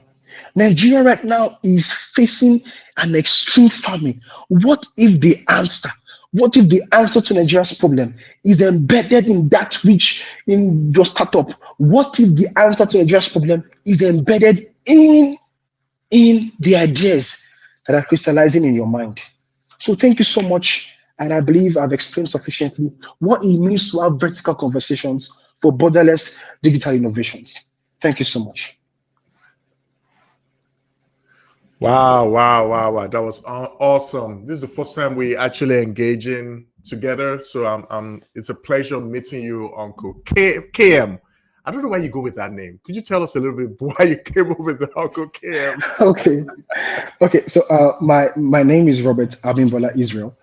So we started a platform called Kingdom Memes on Facebook, Instagram, and Twitter. So because of the Kingdom Memes, so people now began to call me KM. that makes sense. But yes, one thing I love about your talk is that you touched on a number of things that actually also it really works well for this program, because it segues from Dr. Joybert that's just finished and talk about how he started, and I see a lot of emphasis on startups. That's so beautiful. There's something you said which caught my attention. You talked about getting insight in yourself, being able to see well, which Dr. Joybert also talked about. Now, I want you to talk about your experience, because sometimes people think that, you just got there overnight, that kind of thing, especially in vertical conversations. Give us one instance of where you were able to get upward and maybe you face some roadblocks and you're able to get upward in your vertical conversations. Okay, thank you very much. I remember when we started 2018, and I will not lie to you, sir, I failed woefully. It did not. We all fail. Do you know, I failed to the point, at some point, I was very suicidal. Oh, goodness. And yes. And, being the firstborn, the pressure that comes Yeah. with it. But one thing I realized is that failing is a necessary building block for success. Yeah. And that is one thing I've realized over time. And because I failed several times, all of a sudden I just had an epiphany and I said, come, what's going on? And I just said to myself, I have this influence. At that point, we had over 500,000 followers across the platforms. But I will call for programs, I'll call for webinars. Nobody was registering. Nobody was paying me a dime. Wow. I remember I'm telling you, with all the influence, with all the results, I remember showing a flyer that I had how we reach millions, 5 million people monthly, and how we amass this follower, because people will tell you, oh, okay, the thing is, we have too many quotes. We follow wealth we follow value. I did all of those things, but I wasn't getting anything. I listened to this person go for value. For Christ's sake, bro, I have value. I have results, but nobody's paying for my classes. Nobody's giving me deals. Nobody pays for anything. Sometimes we borrow credits. We owe MTN money just to upload and make people happy. Then I remember I went to Jos, and I was my spiritual father, and I told him, I said, sir, this is what's going on. I give people financial advice. They break through in finances. I made $500,000 for somebody last month. I made this for this person. And he laughed. He tapped me on my shoulder and said, Robert, he said, you need to get rugged. He said, you think finance comes by DYDX? He just laughed. And I got the message. And I immediately got into, okay, that some people can actually be wealthy. Okay, show your value. But some of us, the wealth will come by priesthood. And that thing changed my life forever. And when I began to engage in that direction, I began to see changes. Things that were not opening up. This was early last year. This was January. Wow. January, because I decided to go for like 2 weeks prayers and all of that. And I began to, I said, see, either God blessing me or I die. There must be a change of story, a change of name. And I began to engage. Sir, I'm telling you, that period, I made more money than I ever made in the last 5 years in one day. Wow. Yes. And this was when I realized that, okay, I think I need to stop all this. You have to aspire for Maguire, for Papaya. There is a depth. There is a power source. Honestly, there is a depth. There is a power source that sustains wealth. Yeah. And God began to open my eyes that there is such a thing as daily bread. That daily bread or bread is an allegory or something that must come daily. Anything that sustains man, either finance, either clothes, whatsoever it is, it must come daily. So the idea of salary is not even in God's economic book. Finances must come daily. Come on now. So when that came to my mind, I knew something tall. The next day, people began to chat me up. Hey, please, I want to have this deal with you. And I was like, where were you before? I began to get deals, creative deals for app promotions here and there. And in less than, I was like, what? I began to see money in my account, then millions. I was like, my God. So I was cheating myself all this while. This is what I'm talking about, vertical conversations. I will be cheating a generation if I tell them that certain knowledge only exists in books. There is a schooling process that teaches you things that you don't find in papers. And that is why scripture says that by me, wisdom was crying. I said, by me, kings reign and princes decree justice. There is a wisdom that comes when you begin to do an interaction. Yes. Wow. That's so awesome, because it ties so well into what I believe as well. And one of the scriptures that inspired me was where God said, if you give up all these things, and family, farms, whatever, he said you receive 100-fold in this world and the world to come. And I have to in this world. Yeah. if we tap upward, we'll be able Yes. to bring heaven down on earth. It's downward. Yes, sir. Yes, sir. Come on now. I love it. I love it. We Thank you want so to just much. inspire people, because I think the last thing I want to talk about, and I don't know if it's a statement or a question, you mentioned about Joseph, and I don't want people to miss that part, that God is raising up Josephs right now. And Yes. what does that look like? It's going to be somebody that is diligent. It's going to be somebody that will not compromise their faith regardless of what happens. Listen Yes. to that again, regardless of what happens. I mean, this Regardless of what happens. Yes. they spoke Exactly. against him, kind of thing, Yes. and he was thrown in jail. You may be on social media, and I think for you, right, when you said you had about 500,000, if I saw your account, I'll say, man, this guy is making money. Talk about that a little bit, just a little bit. Yeah, at that point, we're making so much. We had so much followers, we had so much influence, but there was nothing. Sarah, there was nothing, absolutely nothing. There was a time my fiancée came to greet me, and we're talking, and she was with my phone, and there was an alert. It was minus 53 naira in my UBA. Minus 53 naira. And I was like, UBA, you couldn't just do this when my fiancée was not around. You needed to just embarrass me. Yes. But at some point, it was until I began to tap to these power structures that goes vertical. That was when my life began to change. Now, to the question you asked about Joseph, one of the things I want to tell the people listening to us is that dark times and darkness is usually an open door for a promotion. Come on. So don't see darkness and what is going on. The economy is like this. No, what God is fashioning is that there is a promotion. If there was no famine in Egypt, we don't need a Joseph. So what is going on right now is there is famine, but where are the Josephs? And one thing you must understand is that Joseph was first of all having encounters, certain dreams and visions that he had dominion. Those dreams and visions that he was having, that the ships were bound to him, the stars were bound to him. This was a man that had a pathway of celestial dominion. So there must be an upward moving, just like you said. There must be an upward connection that brings downward. It says, "Thy will be done on earth as it is in heaven." It is heaven to earth. So Joseph existed at a plane. He was an invisible throne over Egypt. That was why Joseph told his people, he said, Pharaoh had made me a father. Had made me the father over Egypt. And he said, had made me a father over his house. So this man, it's just like the case of a ceremonial president and the actual president. Pharaoh was just a figurehead, but the actual president was Joseph.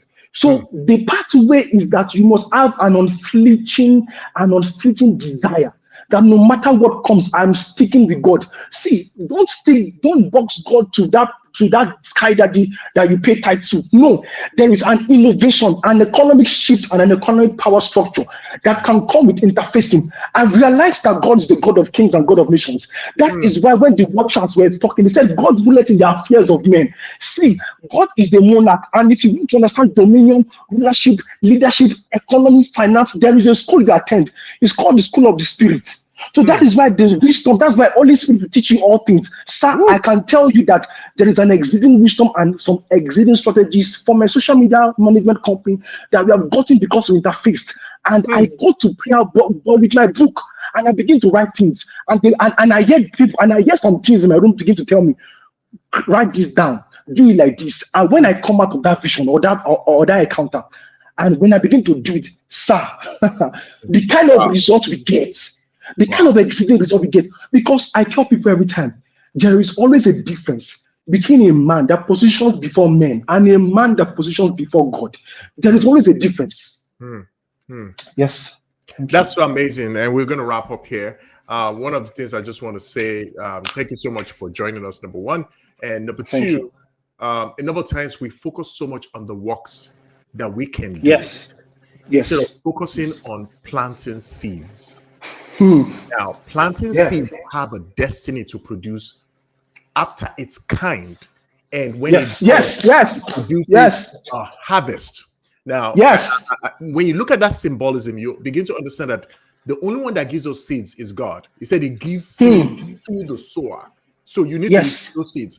And Jesus Christ talked about the seed and said, the seed is the word of God. So what is God saying to you right now? Right now. Oh, yes, yes, When yes. you see those seeds, you know, you can put the seeds in the kitchen. It's not going to grow, except for beans. Definitely. Beans, mango. But you have to, just like the soil has to embrace the seed, so our hearts need to embrace that seed. And yes. surely, as you present it to God, God will rain down his blessings, and then there will be harvest. You see, water can fall on metal all day long. It's not going to produce after its kind. And some seeds, because they don't have the potential to produce after its kind. Only God's seeds produce after its kind. So profound. Wow. With you, audience. Like, if you've been troubled, you're struggling, you're just like, man, I've done everything, it's just not working. I'm even going to church, it's not working. Maybe you don't have the seeds. Maybe you've not sought Lord. Lord, what is the seeds that you want me to plant? You know, and it's going to come in different dimensions and obedience, one step at a time. But we passed time right now. We're going to go to the next thing. And thank you so much, Uncle KM. We're going to connect. Thank you so much. I really love what you're doing. Definitely. I love the heart. Thank you so much. What you're doing. It's a blessing for our community. So keep on doing it. Thank you so much. 100-fold in 2025 for you in Jesus' name. Amen. Amen. Thank you so much for having me. Thank you. All right. Yeah. Okay. All right. Let's go to... Get ready to step into the future. Join us in Cotonou, Benin Republic, on Saturday, November 23rd, 2024, for the Digital Explore Conference, the ultimate event where innovation meets creativity. This year, our theme is Digital Evolution, Navigating Growth and Innovation. Whether you're a tech enthusiast, an innovator, or someone who just loves to be ahead of the curve, this is where you need to be. Imagine a full day of immersive experiences. We're talking keynote speeches from leading experts, mind-blowing talk shows, and celebrity interviews that give you the inside scoop on the digital landscape. Explore cutting-edge virtual reality games, get inspired by creative arts displays, and groove to amazing live performances and entertainment. It's tech, creativity, and fun, all in one place. Register now at www.digitalexploreconference.com to secure your spot. Come be part of the future. See you in Cotonou, where we'll navigate growth and innovation together. Be there, be inspired, and let's evolve digitally. All right. Thank you for sticking with us. We're getting better and better and better. And I just wanted to stick with us. We're going to come up with the next speaker. But before we do, I just want to remind you, next week, November 23rd, we're having the in-person conference. You don't want to miss it. It's going to be big. So follow all the pages, the social media pages, and share and connect with us. So I'm going to bring the next speaker up. Victor Emmanuel. Is going to be a blessing to have him on. So I'm pulling up now. Victor, are you there? Awesome. I love that smile. Now, we can't hear sound. So check your okay, mic. Can you hear me now? Oh, yeah. You're good now. Good sound. Thank you. So, let me see, for your topic, before we go into your talk, what inspired your topic? Okay, glad to be here. Thank you so much, sir. Mr. Adeshe. Yes. Yeah, awesome. First of all, before I talk about my topic, I really want to acknowledge Uncle KM for that amazing session. It's so hits me so rightly. I was like, wow, where has this man been? You know, I'm so excited to be here. Really, I'm so excited to be here. I was already telling Prof, I said, I don't have anything to say again. Uncle Kim nailed it, like literally. I was screaming, literally. I was screaming here. I was like, whoa, this is it, you know. So I really appreciate you, sir. Thank you so much for that wonderful session. God bless you. Big. Okay, so back to my... Okay, I hope you're with me. Yes, we're here. I just showing this so that they can see who you are and what Okay. topic it's going to be talking on. So you can continue. Yeah. Awesome. All right. So I'll basically be talking about evolving with the digital trends. Yeah. So and you asked that what inspired my topic. One of the things that I have seen personally over time in the digital space is the fact that people tend to just be they don't evolve, they are static in their approach. So once things are coming up, they are not making effort to learn more, to expound more. So by the time that phase where things they've learned before has gone, you will now discover that there's literally nothing on board for them at the time. So let's say, let me just take a practical example here, talking about typewriter and a computer system, right, that we have today, a laptop. Back in the days, typewriter used to be cherished so much, and people were learning through that system. Fast forward to the time that we are now, that PCs are beginning to come out, and things change. People who, even up to this current time, still have the mindset of system. So they didn't upgrade their knowledge. They didn't, as the digital trends were coming up. So they are literally not relevant to this current time, So for some reason, they get frustrated and they just eventually dabble into Really, for me, the ripple effect for me, really, the ripple effect of not evolving as the trend comes, the ripple effect is what our emphasis should be. What are the likelihood that if I don't evolve, as much as possible, we don't want to be doing things to remain in a generation, So if you're relevant at all times, at least to a very large extent, we must evolve. Now, I wouldn't totally. You need history, you need knowledge on things that have been done previously. So that is, you also ensure that you have knowledge of here and now. Let me just say, AI was not as massive as we see it today. So, but for some reason, the trends came in and AI of the day.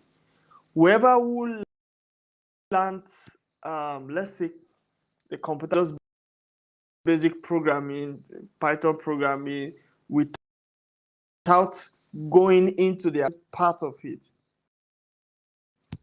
that knowledge he has gotten at that time or might not be relevant maybe in the next 2-3 years. Things are coming up on a daily basis. Things are coming up. So we must ensure we evolve. So, and it takes that discipline. It takes to push. Sometimes I used to be under, some of us might know him, Apostle Selman, and he used to always tell us something. He said, some excellence, it will come to the point where it will irritate you. It will irritate you to the point that, am I the one doing this? But that desired result, you must ensure you own up to that state of responsibility. You must ensure that this is the benchmark and I must hit this. As far as I'm concerned, when we are talking about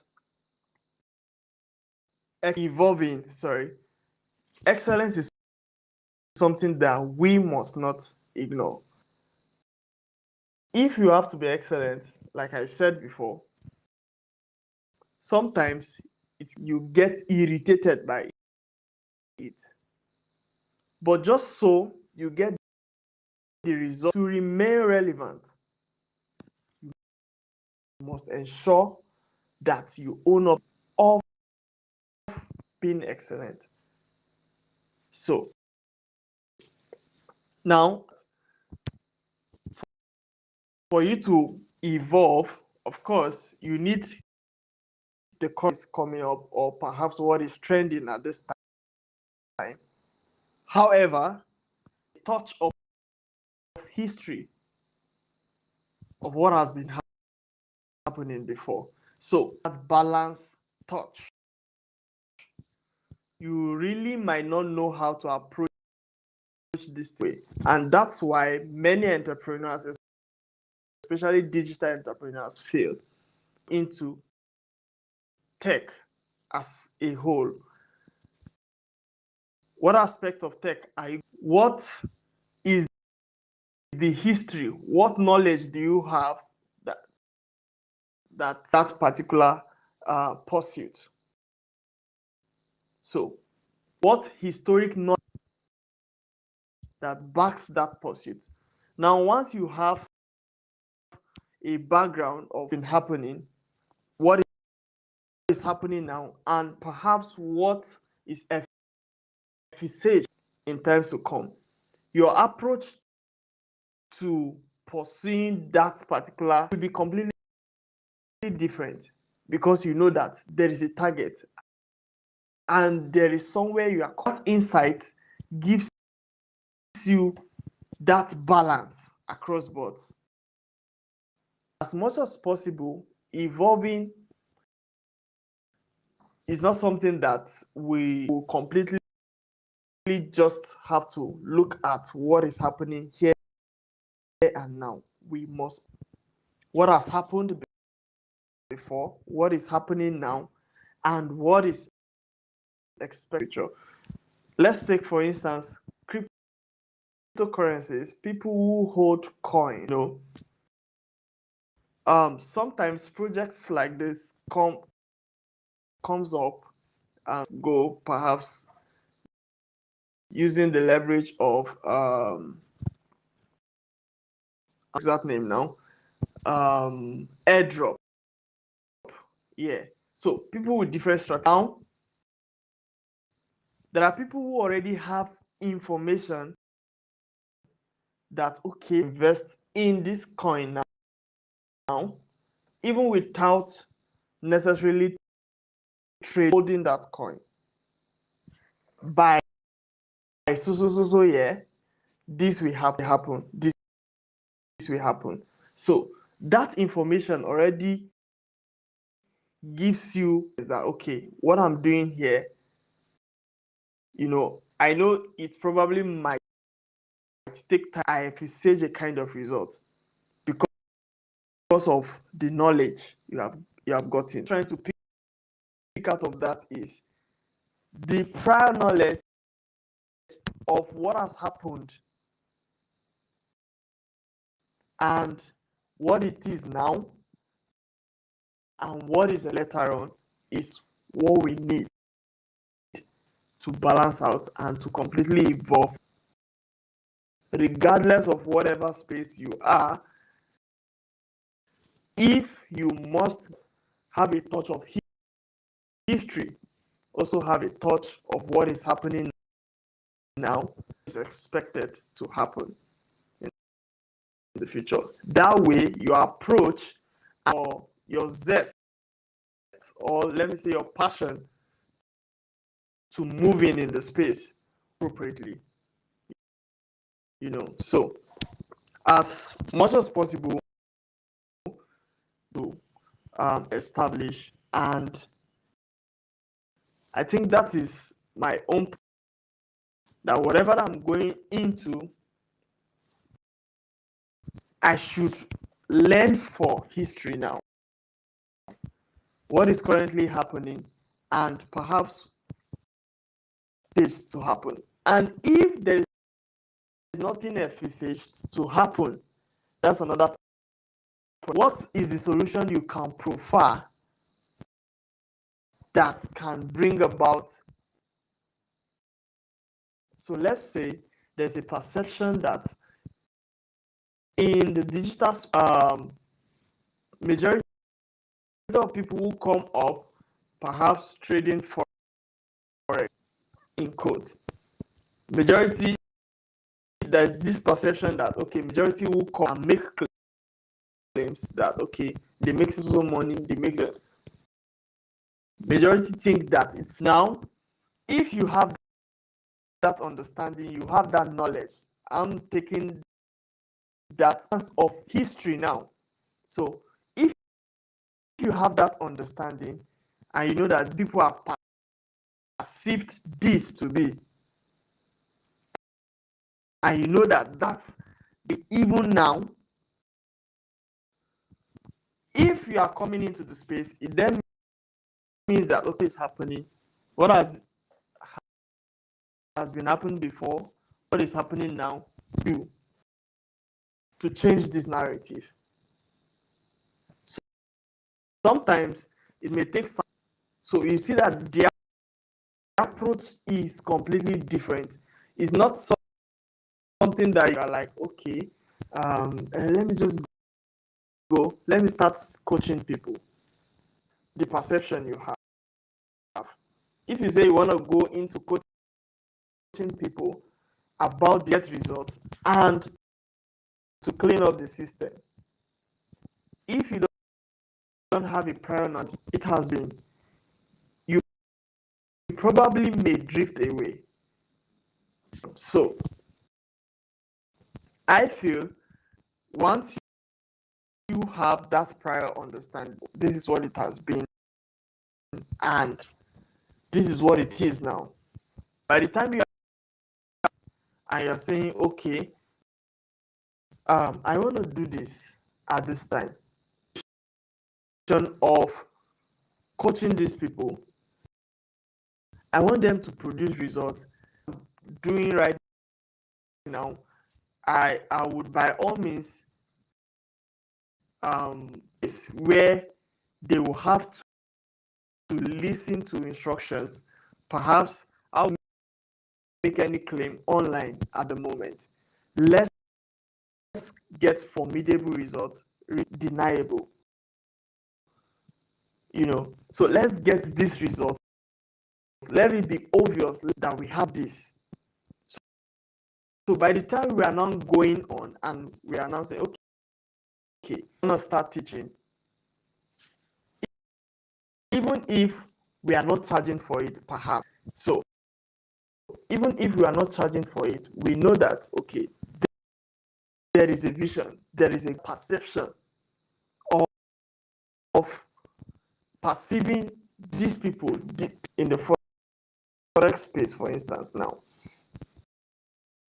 people in this space, that whatever that space, at least we have credible people. We have people who they have the results, they have the knowledge. So to just say, I just want to coach people and make the money, and it's a different thing. Once you have that touch of history and you say, this is what it has been, this is what it, have a vision of raising people and building them up, them launching them out into the space. That approach has a better effect than just arbitrarily doing it just like that. As much as possible, we must evolve, and as we must be strategic in our approach. If we must cause a change, you causing a change in a space.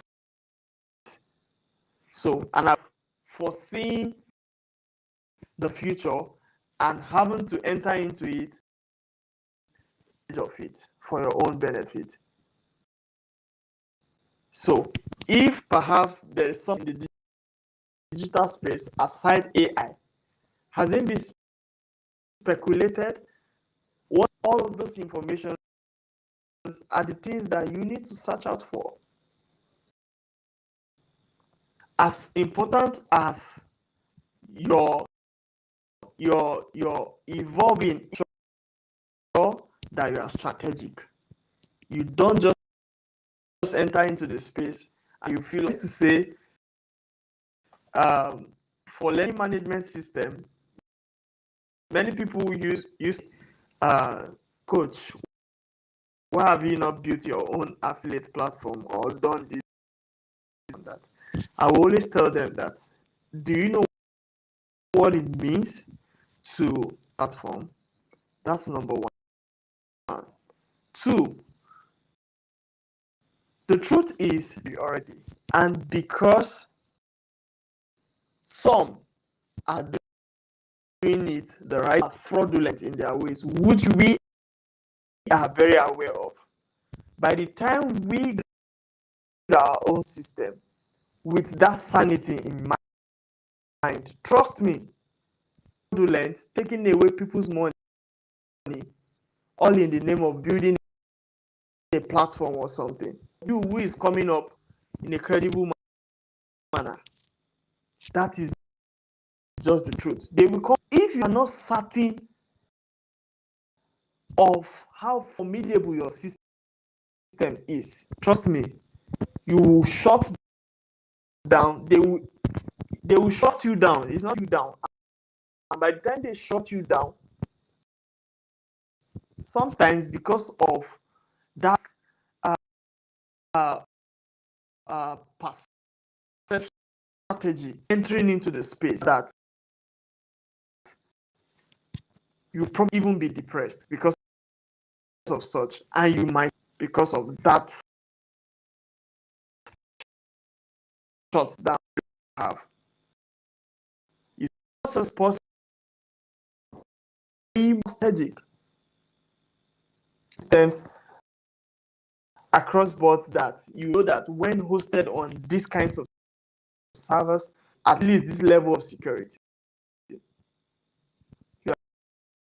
are sure of that. Now that or translate that into an affiliate platform would similarly, but like I've said, people will come for you. So, and as simple all way long, as far as anything, to any length, and because they are fraudulent in their own activities, it means they have the more that's what it means.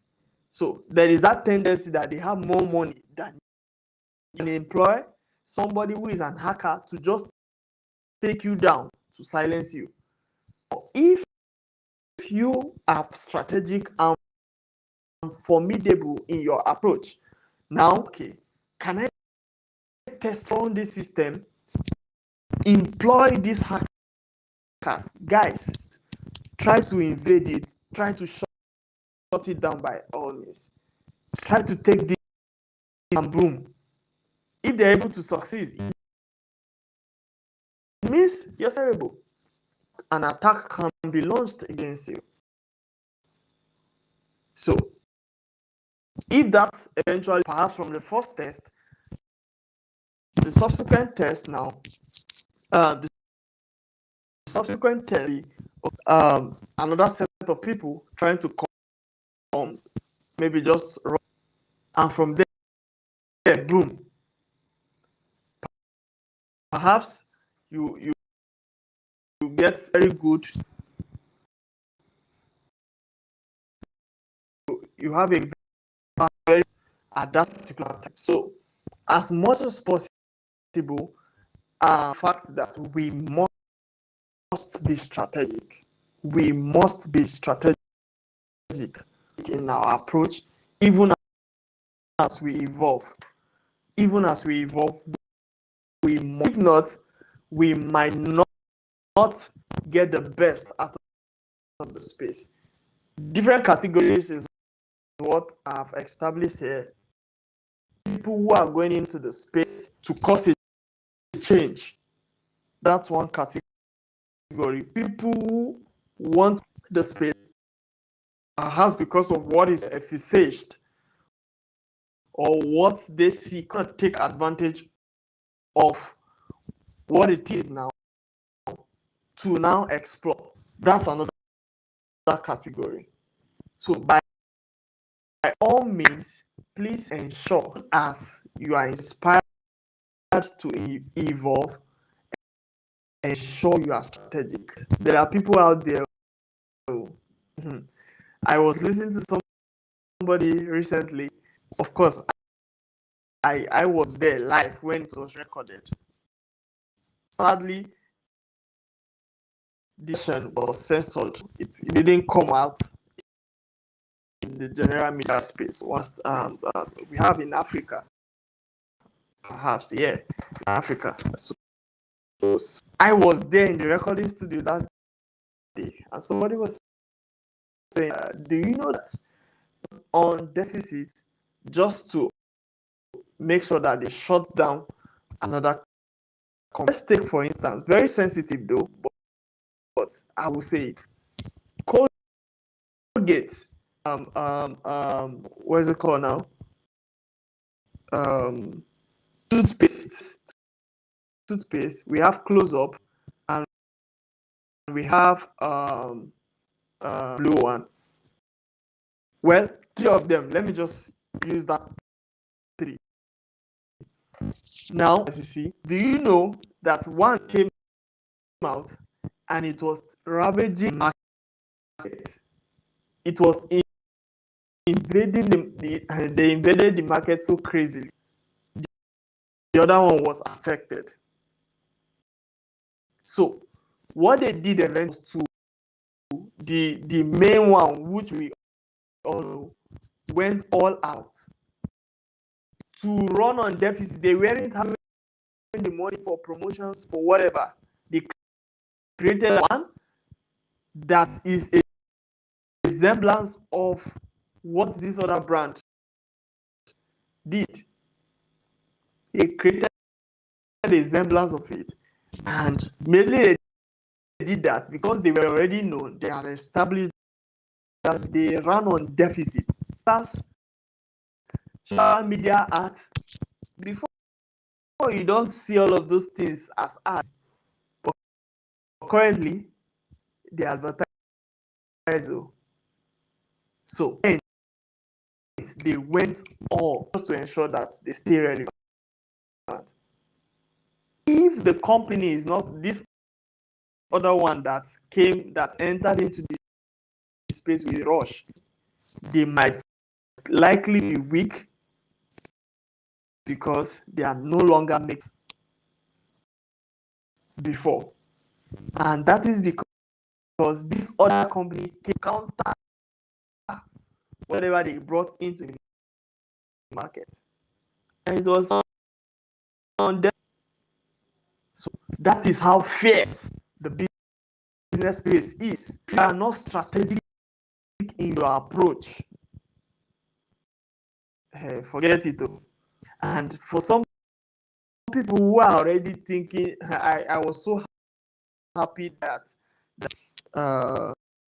Uncle KM was saying, talking about daily bread, that there is God's, it's not God's idea. So if you are still thinking, not be working for somebody, taking salary, that is not the you should be thinking. Think out of this box. And I do. What are the strategies to bring together to get this kind of results?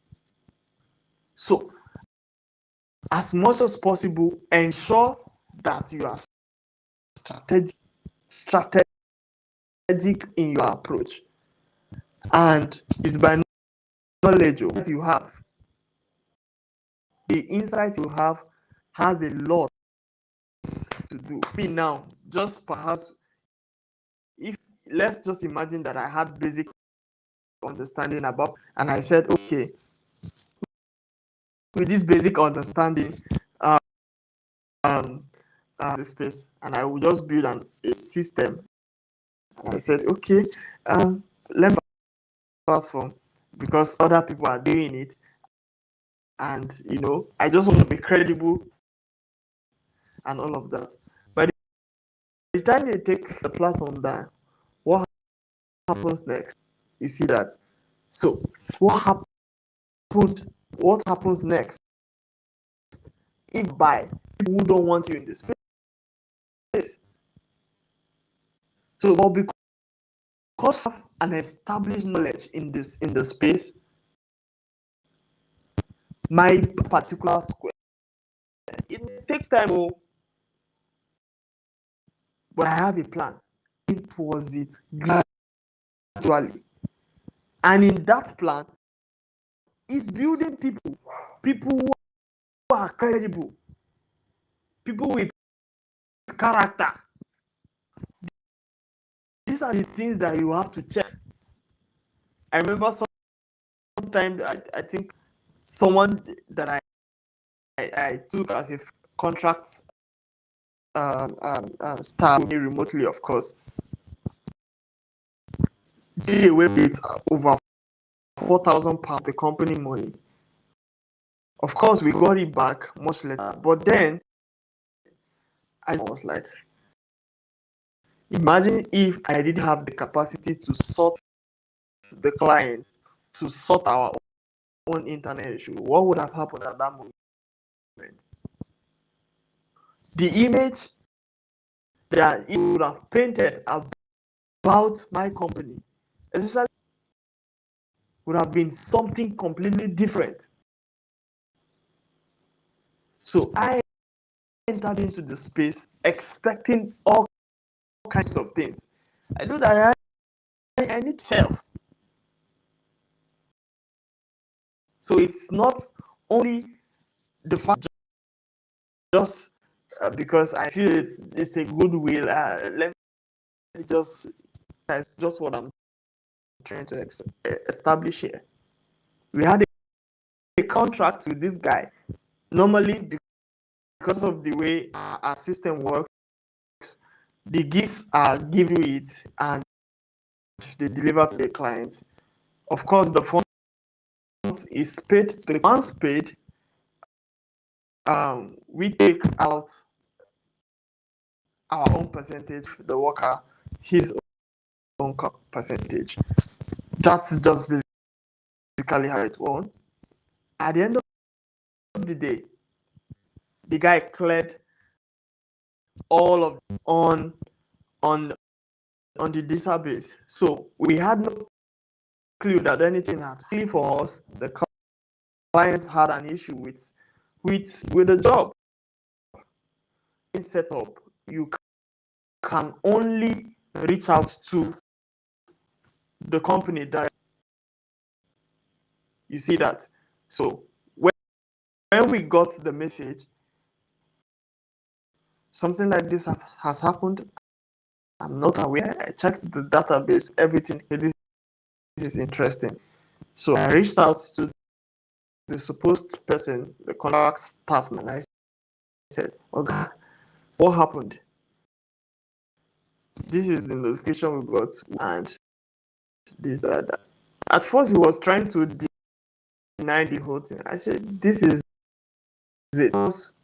We received the payment for this job. When we received the payment, we paid you this particular amount. pounds.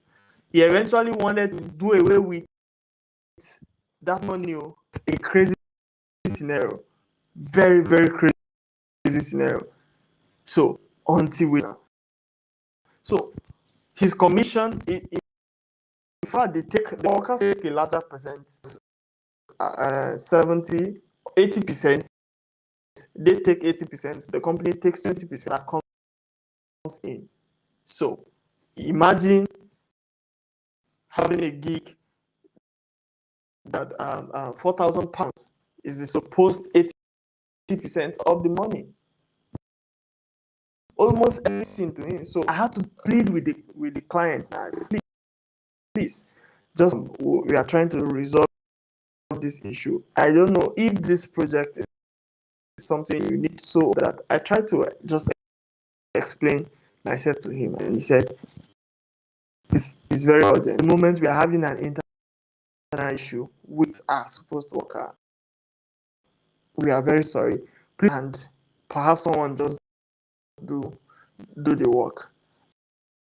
And if increase on the payment for the person, so the person speedings of the work, and that was it. Thank God we had the flexible run with him, and I paid that money completely. It was gone over 4,000 pounds. You know, so imagine if I wasn't having that money, it would have tarnished him. If that client filed a lawsuit against the company, else, perhaps our license would have been terminated. What I'm just trying to establish here is character and strategy into a space. Don't enter with emotions. Study to know space, what has been happening, what is happening now, expected to happen. If there is perhaps nothing's project and you see that it's been negative all the way, then that should how you should go. You should approach that system. This is how we evolve in the space. As if your approach is not guarded like this, trust me, whatever you have to do, that you might even go bankrupt. So we have to have intelligence, that strategy to get the best out of this. If I've made quite a lot, a number of sense, even in my communication.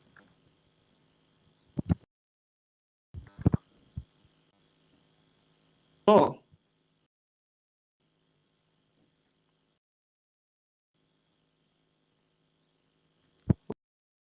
Oh wow, I can't hear anybody's voice. Can you hear me?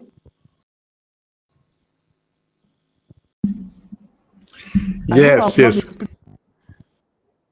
Oh. Yes, we can hear you. The sound was just a little bad. So. Oh, yeah. So sorry about that. No, that's why we requested for you to turn on the video, but it was still kind of breaking. But it's good. It's good. Thank you so much for sharing that with us. I think some of the things I learned from what you're saying is just integrity, character.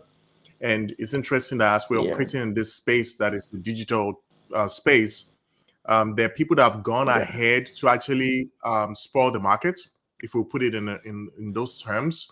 But we can still make room and make way spaces, and not to be discouraged, and not assume that everything is a scam or everything is something that is not plausible to go into.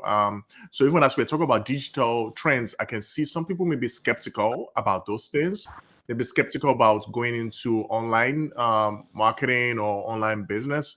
So that's very important aspect you actually address, especially in the space where we operate in, like Africa.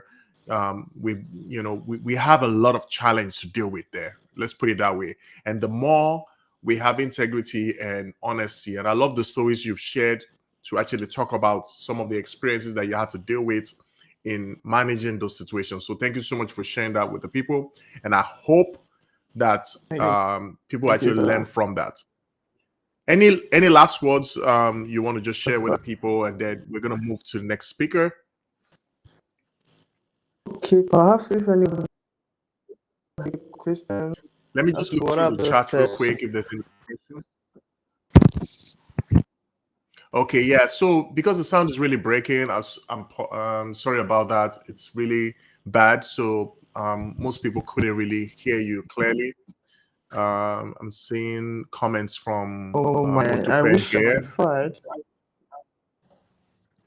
Oh, I think he tried to notify you as per taking the video off, so that way the audio can be better.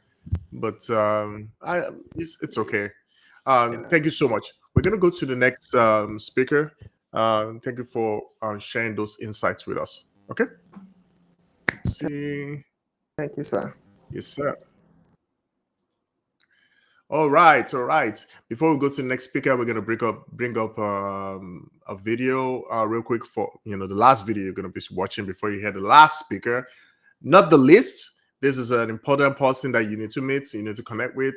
And so let me just bring up that video real quick, and we're going to be there. You go. Just start.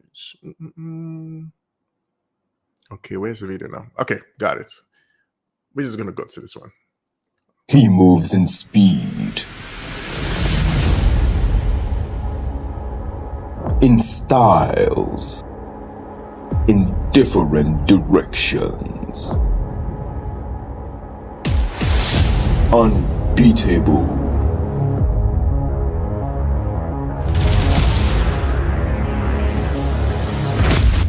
Because he attends Digital Explore Conference Benin 2024.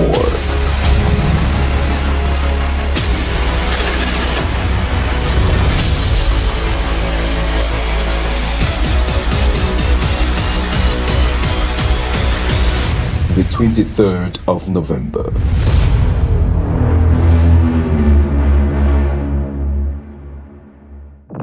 He is you. All right. We got to the last speaker. And again, I said not the least. I'm going to bring up Isaac, the host of this event. So Isaac, you ready to come on? Awesome. So your camera is not on yet. If you can turn that on. Hello? Can you hear me?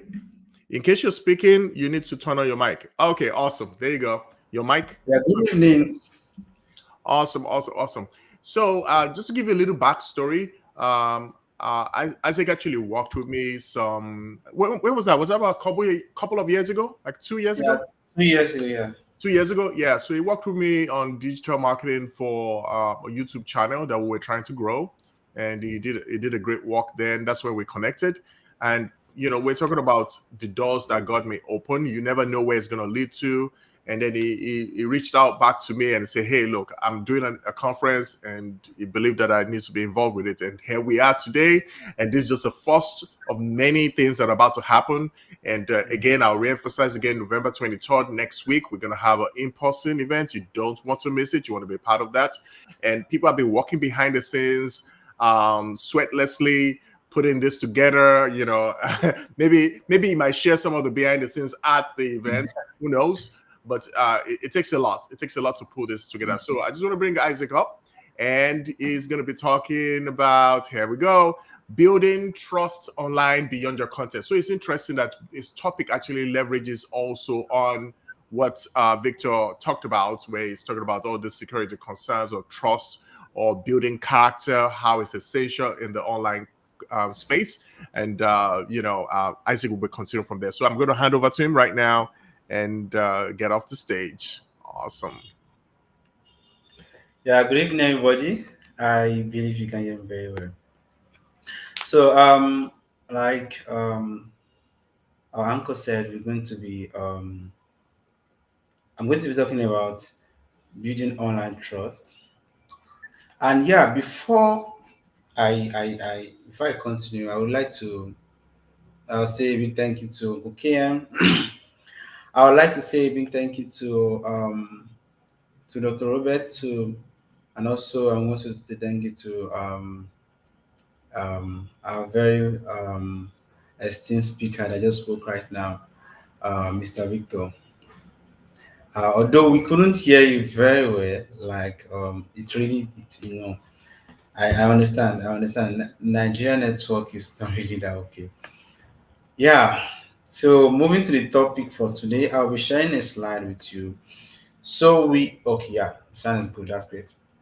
So very very briefly, but I would like to also go intensively about what I want to say, because this is the reason why a lot of people are not getting jobs online. This is the reason why you are in fact you can only, like, especially when you're in Africa, you're an African and also in Nigeria, for example, or even you are a Nigerian outside Nigeria. I believe that you might be affected in one way or another when it comes to securing jobs, people trusting you online. And that's because of the lot of arms people that carry the name of Africa, or Nigerians. Um, they carry the name of the country and have done so much bad to people.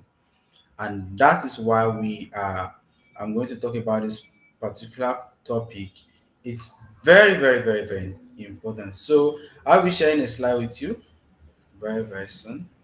I'll be sharing a slide with you. Um, like I said, today's topic is okay, yeah. Okay. Give me a moment, please. Yeah.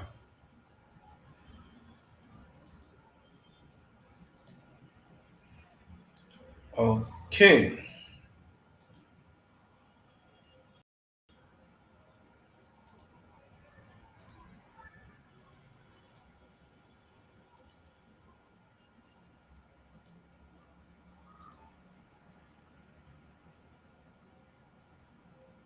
Yeah.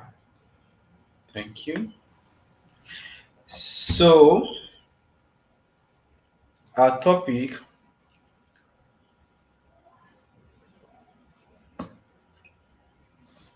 so we were starting with being authentic.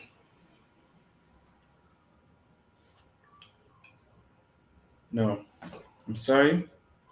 Yes.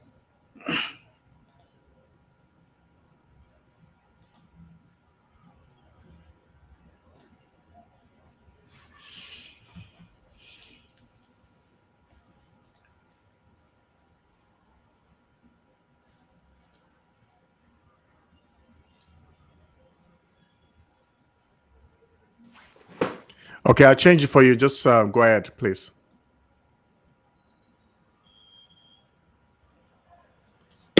Okay, so let me start. Let me start. I guess there's a problem here. But before we'll get this face right here. Okay, building online trust is our topic.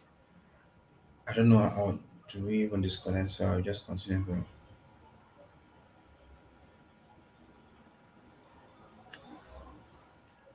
Yeah, just go ahead and continue. I'll switch it to the first slide.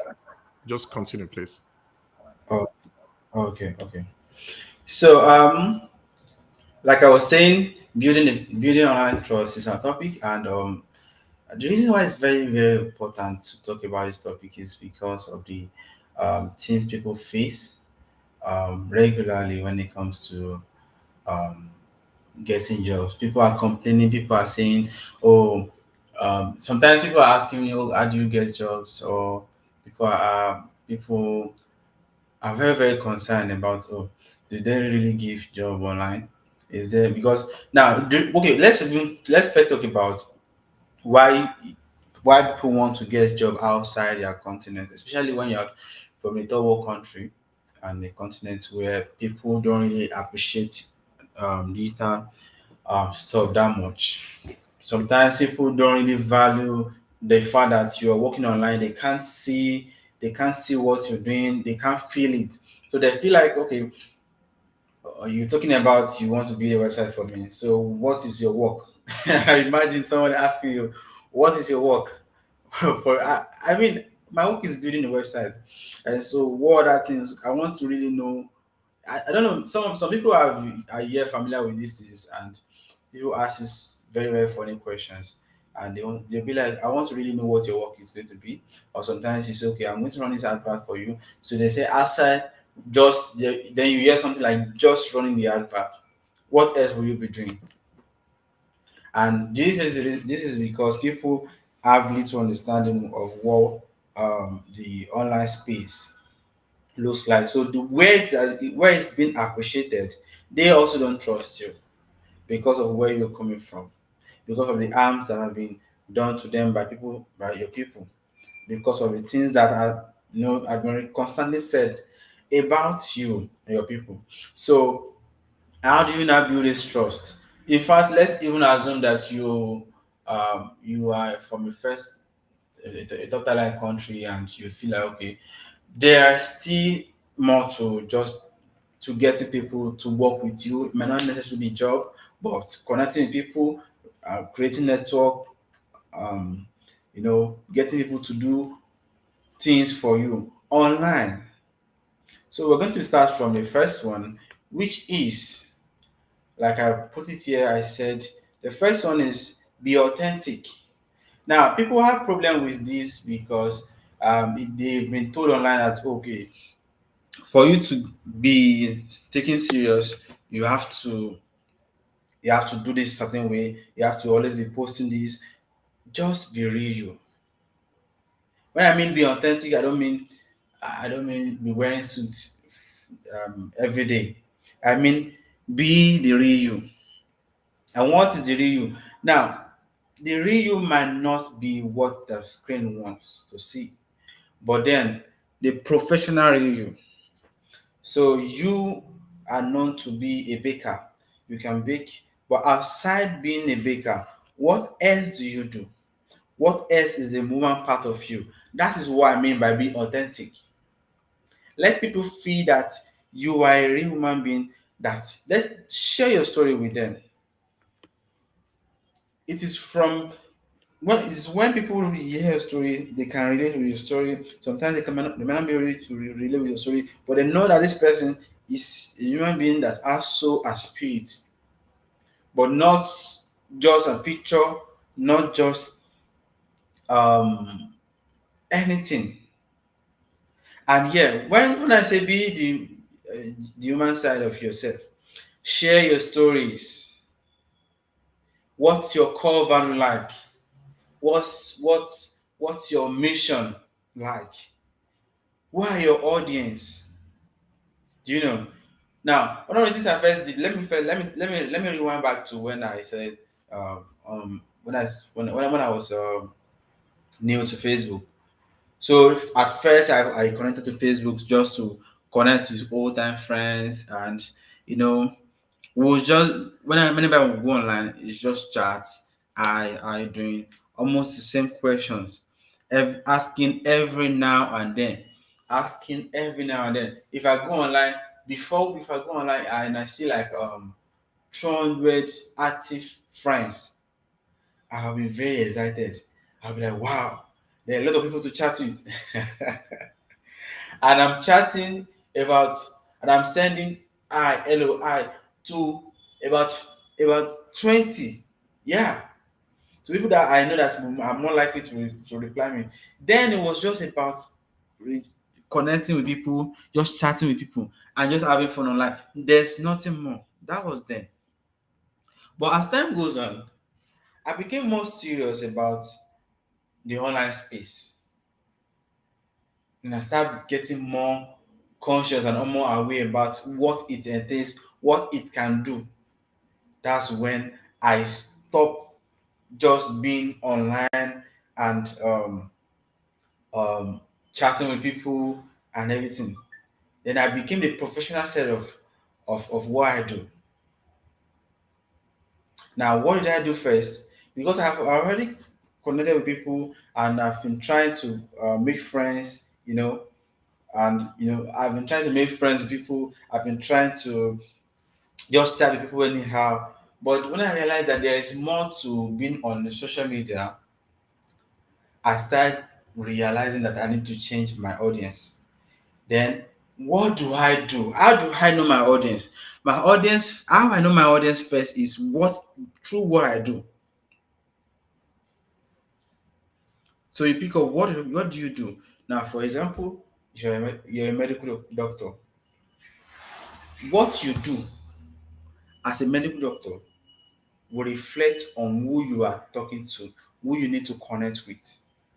So if you're a medical doctor and you need to connect with, then your connection should be with people that take health tips seriously, people that want to know more about things online, people that want to learn more. What they want to know what their health is like, they want to know how to take care of themselves. Those are the people you should connect with, not just talking with you can't be a medical doctor and try to connect with friends that just chat, or people that post comedies. So I'm saying this because you now need to start revamping your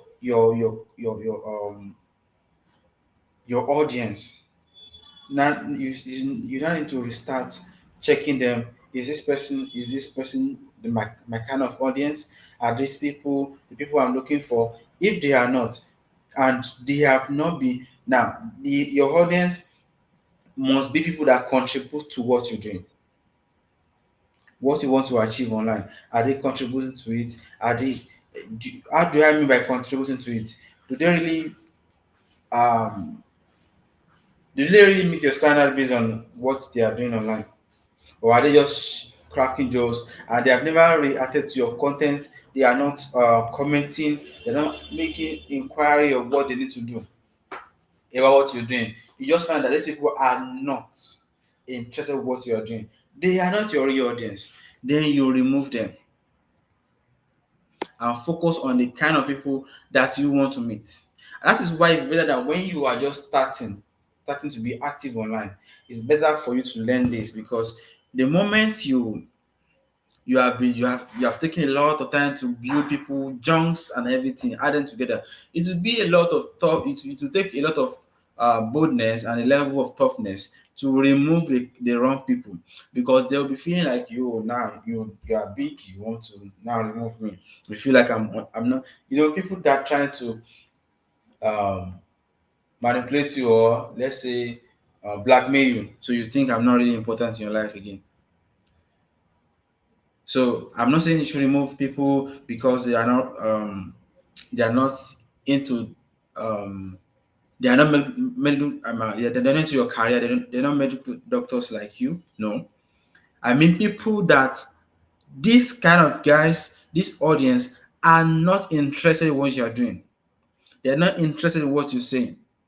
They are your wrong audience. So first of all, you need to know how to connect with your audience. Who are your audience? Then you go to where you need to know where you can meet with them and be the real you. Sometimes your audience come to you naturally on social media because your audience are definitely looking for your content. They are attracted to you. If you write about, let's say, for example, you share a story about something that has to do with, let's say, somebody came to the hospital today, and the person is infected with HIV, and you share a story, and you do not share the person's name and everything. Then you talk about what other people need to be aware of to not make the grievous mistake that person make before or something. Now, people that are interested in topics like that will check you online. How do they check you? Because social media has an algorithm, and they know that this kind of audience this person likes. They will suggest your content to them. If it's TikTok, you know that come not naturally. If it's YouTube video too, you will definitely see it. Now, second way of people seeing it is when people search a particular content. So as you consistently make a good story about yourself, your mission, your value, people like you connect back to you. So be authentic, be real, be transparent, be upfront. Let your what you stand for be clear. If you want to be a religious person, be a religious person. Let them know this is. There are a lot of reverend fathers, a lot of imams online nowadays. They are using social media to connect with their audience. And when you check the comment section of people that they are talking about the same things these guys are talking about. Is that they are against them or they are for them? Regardless, these guys are the kind of people, because even if I make a content about religious quotes or something and somebody disagrees with me, he disagrees because that's the kind of content he wants to see. So I'm still right, I'm still with the right audience. Although we are not on the same path. I don't know if you get me. We might not be on the same path, but it's usually coming to my content to talk about, oh, this is not what he thinks about it. He's kind of interested in the topic. Do you understand? Now, the second phase, sorry, is what I mean by after being authentic, I said be consistent.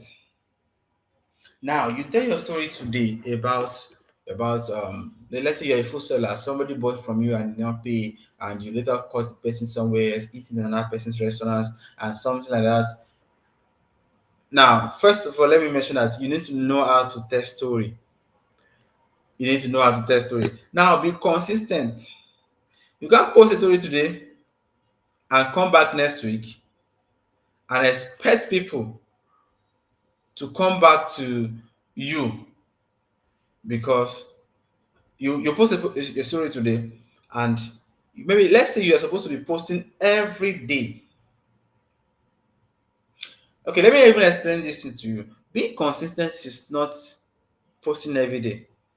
Being consistent is staying real and being committed to a particular time that you have set for yourself. Being consistent is staying real and staying and being committed to a particular time that you have set for yourself. Do you grab? So I can decide. Let for example on TV shows that many of us, I don't know if that people that grew up in Nigeria, you might be familiar with something like Super Story. Super Story happen when, please? Every Thursday, I think by 8 p.m. They have been consistent, and because you have been consistent, people know when to reach out to you. People know when to see you again. You don't drop 5 contents today and come and throughout the whole month they're not hearing from you again. So you drop five content in 5 days. 1, 2, 3, 4, 5, 6 Monday to Friday you are dropping content. But after that Friday, the next time they see you is 2 weeks after, 1 week, 1 month after. No. Instead, you can spread those content in those different in those time, and it's even small. 5, you might not be posting every day, but you should be posting every day, because as simple as, hey, how are you doing, everybody? What's going on? It's a post. As simple as trending content, it's a post too. As simple as talking about simple things that are based on what you are doing. This is how you begin to build trust. Because what I'm trying to let you know here is that people need to feel the human side of you. They need to feel you before they can say, oh, do know something. People need to know you, then like you, and trust you. Sometimes people meet me and they chat me up. They've never met me before, and they say something like, "I know you. You can't run away with my money. I know you. You are trustworthy." And I'm like, "You've not even seen me before." The reason why they feel connected to me and they feel like, yeah, they can trust me or they trust me is because as they begin to see my content, as they begin to see things, the things I talk about, the story I tell, they feel the human part of me. And from your story, people can tell if you are people that you are someone that they can commit to or not, based on what you say. How much more when you are intentionally putting that kind of story out on your LinkedIn, on your different platforms that you are, on Instagram, on Facebook, on TikTok. You get, so now be consistent. I don't want to stay long on that. So the next one is, after being consistent, provide value. Now the problem with a lot of people also is that, okay, now you have problem with people, this guy is trusting you, the people you want to work with, that, I mean, beyond, because when it comes to online work, it's different from offline. You have to know that it's different from offline. No matter how the person is used to internet or some or stuff, they can't see you. They can only view online. They can only watch your video. So how do you make them trust you, even though they can't hold you, but they can see your video? How do you make them trust you? Is what you need to do. Provide value first. You don't just approach people and chat them up and say, I can do this, I can do that, and leave it there. There are sometimes you have to do some things for free. On your social media handle, have you posted something that has to tackle their problems? Oh, you say, oh, I paid for this particular knowledge. Why should I give it to them for free? Well, that's why you are not seeking, you're not getting anywhere with your skill. At least a little. Somebody woke up to me, I think, some years ago, and I doubt if that was what he was trying to say, because he's a Frenchman, so he's trying to speak English, and he said he has about 100 books. I guess he was trying to say 100 pages because if you have written up to 100 books, I guess you must have been known. But let's just say he was talking about pages. So he said a book of he wrote 100 books, and I said, how do you make sales? How do you sell this product, his book? And I said, it's fine. Take out 3 of those books and give it out for free. If you've written 100 books and you're not making any sales, take out 3 and post it online as normal content, and tackle real problems of people and get them to come back for the remaining ones. Give value first. Give value first. And many of the people that are selling high ticket courses, or doing high ticket consultation, or doing meetups, programs where you just have to there's some people that you don't do anything, and they don't do anything. You just come to their program just to link up with people, connect with people. They have shown a certain level of value that you feel like, oh, this person is important. That is why I can pay 100,000 naira, 20,000 naira just to meet up with this person. So provide value first. Then the next one is, after providing value, what next? What should you do next? You should use your social proof. Your social proof is very important. Now, from the things you've done for people, what is the result you've gotten? Then post it out. Talk about your results. You don't just sit, you don't hide everything to yourself. Oh, I don't want people to, oh no. Now let me give you an instance. If you're afraid of people that maybe they will see you, or they see what you are doing, there's some people that when you start making progress, a little progress, especially when you're from a third world continent, you have a lot of people that are quite kind of depending on you. When you start making a little funds, you might actually, maybe, I'm just giving an advice, you might actually unfriend them or block them if you don't want them to see it. Because instead of you avoiding these people and making progress with what they putting your social proof online and making people know that you know how to do this, because sometimes some people, let's say for example, you know how to cook, and because you know how to cook very well, then they now and people now, someone now order 100 package of food, like just say jollof fries for his birthday party, for example, and you made that this thing. Now you put that social proof, you are supposed to post it and let people know. But because you're afraid that, oh, this person, these people are going to see my, my progress.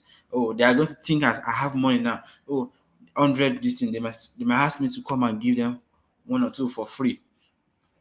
So you are scared of that. That's why you don't want to post.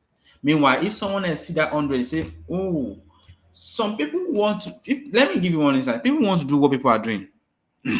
People want to do what people are doing. So if you have someone that have already taken that risk, because now from like I mentioned before, from giving out value, because the person that first reach out to you might also come out from as the person passes that you are giving a real value. Maybe you are real value. I'm talking about, you can be posting videos on how to do little things on cooking. It might not necessarily be cooking exactly. Do you get? It might not necessarily be cooking exactly. It might just be this person say, oh, don't put this leaf inside this particular food.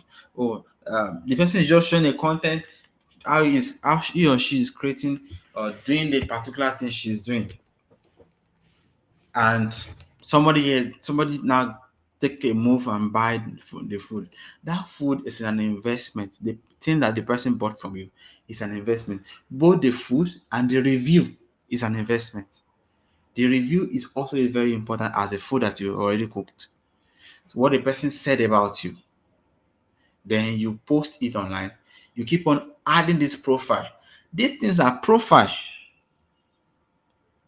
As time goes on, someone who's supposed to give you on 1,000 people contract to cook for them will not find it as they will not have it as a problem giving the contract to you, because they are seeing you are capable of doing 100. You are capable of doing, you have done 100 two times, you've done 50 one time, you've done 200 four times, you've done 5. Sometimes you just need you to just do that 100 and they can give you that 1,000. But you don't want to post it because you're afraid. So block those people, remove them make them not to see your content. Let me give you an instance. For example, there was a time I had this problem about what I used to post online. And I I don't post things that are not okay. I mean, maybe nudes or something. I don't post stuff. I post quality content. That was some years ago, actually, about 3 or 4 years ago. So my dad was concerned about the figures I was talking about. No, people will think we're having money. We have money now. They are people that help us are online and everything.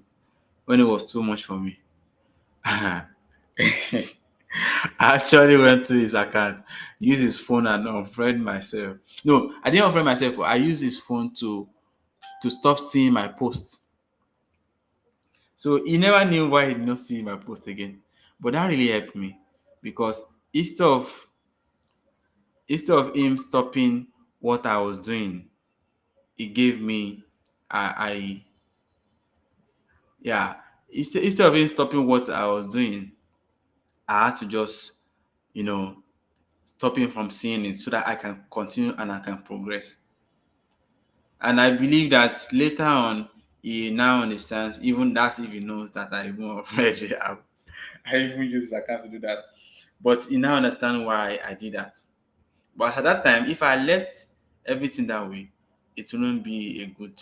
I won't even be talking here today, because I'll just be keeping everything good about myself to myself. When we're talking, let's use the biblical example. For example, David. What did he tell Saul to believe him? He told Saul about what he had done before. Oh, I went to kill lion. I did this. I did that. Saul couldn't have given him that opportunity if he had not said some fantastic thing about himself. So you are not trying to be rude. You're not trying to be all knowing. You're not trying to be to take the glory, as people say. We are trying to let them know what you have, what God has placed in you. So show your proof. I can't overemphasize it. Even when David brother came, he said, "Oh, you are here again to show yourself." To show yourself. He said, what did I do? What did I do? Allow me." So make sure you use your proof. Make sure you use your proof. There was a time. Let me give you this example. Then I will move on to the next one. There was a time somebody recommended someone to me, and the person was so bent on seeing what I've done before. And I shared with her the ones because I do not think I don't document my works. But after that incident, I started thinking about it again. That was because now I'm not even talking about last 2 years or that's I think this year. Yeah, this year. And the reason why I don't document my works or what I've done before that much. If you follow me online, I don't post more of the things I do again. Is where I'm busy with work. One, I've gotten more by the grace of God jobs than before. Secondly, I I just feel like when people recommend people to me based on the trust they have for those people they are that they recommend, they don't usually have problem with working with me. It's usually, oh, I heard about you. I read your articles online. Oh, this and that. And I just do a little work to convince them. And they are, but this woman was so bent on seeing more documented proofs of things I've done. And because I could not have as much as she wanted, I couldn't get the gift from her. Although I let her say again, no problem, let her go. But then if I had more proofs, do you know that I would be able to secure that gig? And that's because I wasn't documenting my works online. I didn't even have it. I didn't even think of it. I won't think of it at all. But then it's something you need to do. Then the next one is um be professional. Okay. Now, being professional is, like I said, it's not wearing ties and everything. No. Be professional. When I say be professional with your work. For example, a professional football winner doesn't have to wear tie, doesn't have to wear agbada. It just need to appear like his profession in his dealing, being professional. When you play a ball to the sky, when you eat, let's just say you play a ball up very far up, and when the ball is coming down to land, if you are asked to control that same ball, you might miss the ball. You might even miss the first landing, and second landing you might want to stop it, and you go and pick the ball far away from where you are. But in professional football, for example, Neymar, I watched one ball that I control was so fantastic. They kick the ball, they use a machine to shoot the ball very high up there, and then when the ball was coming down, Neymar controlled the ball. That it was more likely it was like they threw the it just fell so easily. That's what being professional is. Being professional is doing something that looks difficult to people, do it very easy and do it smartly. Yeah, very smartly. As a professional person, you should have a website for what you've done and what you're doing. Don't just tell people, "Oh, I am very good at this." This area that you have. You shouldn't be talking about you don't have a website. No, no. How can you say you don't have a website? Where they are here is build these sites up and down, where they are not even okay. Let's not even talk about AI. Let's talk about some winning websites where you can create websites in those websites.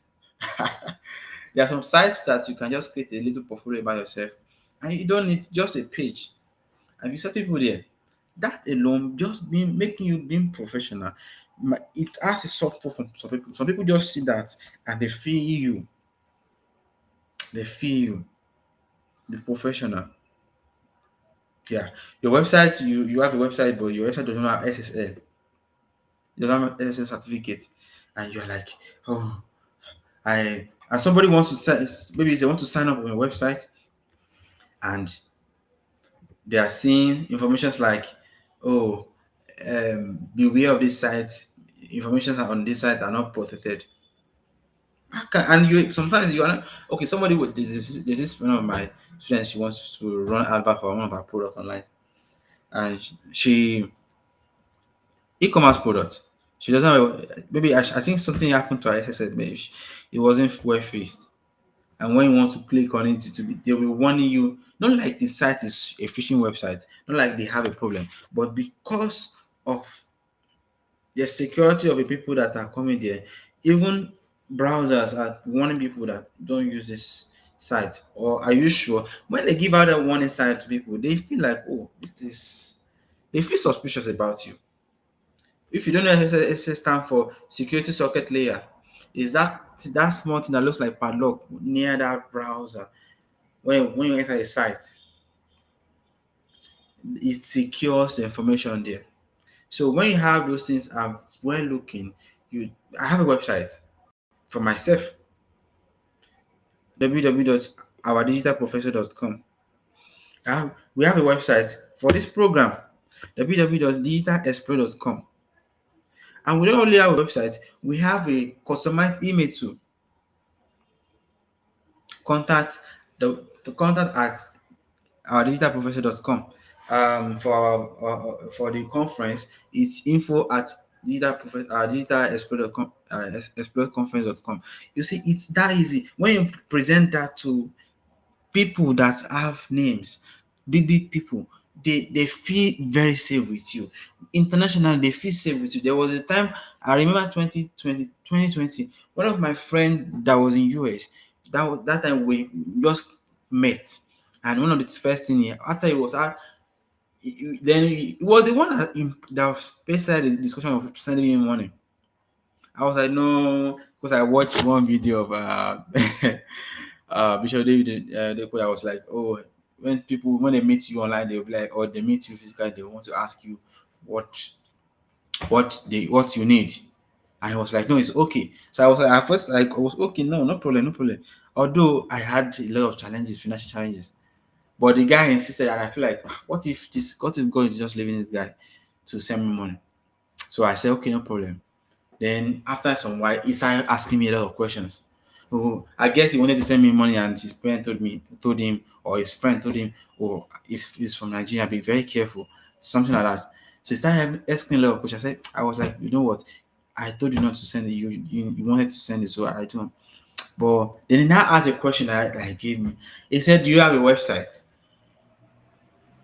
That is how the first other countries think. So you want to get a work with them, you want to have a website for yourself. You can meet a website designer to do it for you. If you don't know how to do it, if you don't have the time to do it, these things are an investment to your future. If you don't have money to do the kind of big website, just do a one-page website with a little information about yourself, and you're good to go. In fact, at this stage, you are supposed not to be creating sites from free websites again. You're supposed to create sites that you can buy the domain, you can have a customized email. It speaks volume for you. Be professional. And also be mindful of cyber security and protect your audience. That was what I was talking about SSL the other time. You understand? If you can also use verified profile, please pay for it. Before it was in, now you can pay. Before, you have to have some kind of audience, you have to have some kind of engagement, and they have to do some tests about it. It was so, but now you can. I myself, they've been advertising to me, pay. I believe that if I've done it, some people that have been trying to get, it will be so easy to get their attention. Verify account are very, very easy to get attention. It's very easy to get attention of people with verify account. Do you understand? So this will avoid the trust. You are trying to build trust. You have to work for it, because some people damage it. You have to put in the work there. Don't say, oh, all of these things because I just want to work with. No, because when they pay you very well. They understand what you're doing. They understand your job. They know that even though there's no physical work that you are doing that is showing that you're working, they know that the brain, the intellectual they are putting into it, they know that the data space is real. So they are paying you well for it. Unlike your people that are paying you chicken change. For example, you can design graphics in Nigeria and you barely charge 5,000. Sometimes people will complain.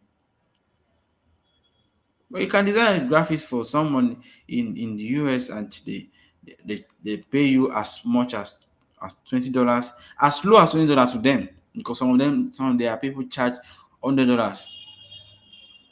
I'm not saying you should increase your price that much, but then if you want to get this kind of payment, if you want to get this kind of people, you have to be professional. They ask for your portfolio, you know, say, oh, let me send to WhatsApp. WhatsApp? Are you kidding me? What happened to your email? Can't you send it through? Even Google, just send Google Drive. There are a lot of things to talk about being professional. I believe time will not permit me, but I'll move on to the next one. And the next one is engage and interact. This is very, very important. Yeah, we can't overemphasize it. Engage and interact. Engage and interact. Yeah, you have to be verified. Yeah, engage and interact with people. When you interact. Okay, let me give you an example. In some places, it's not really about your job you want to do. Like I said, identify your audience. Now go to where you can find this audience. Some of these audience are on Facebook groups. They are pages.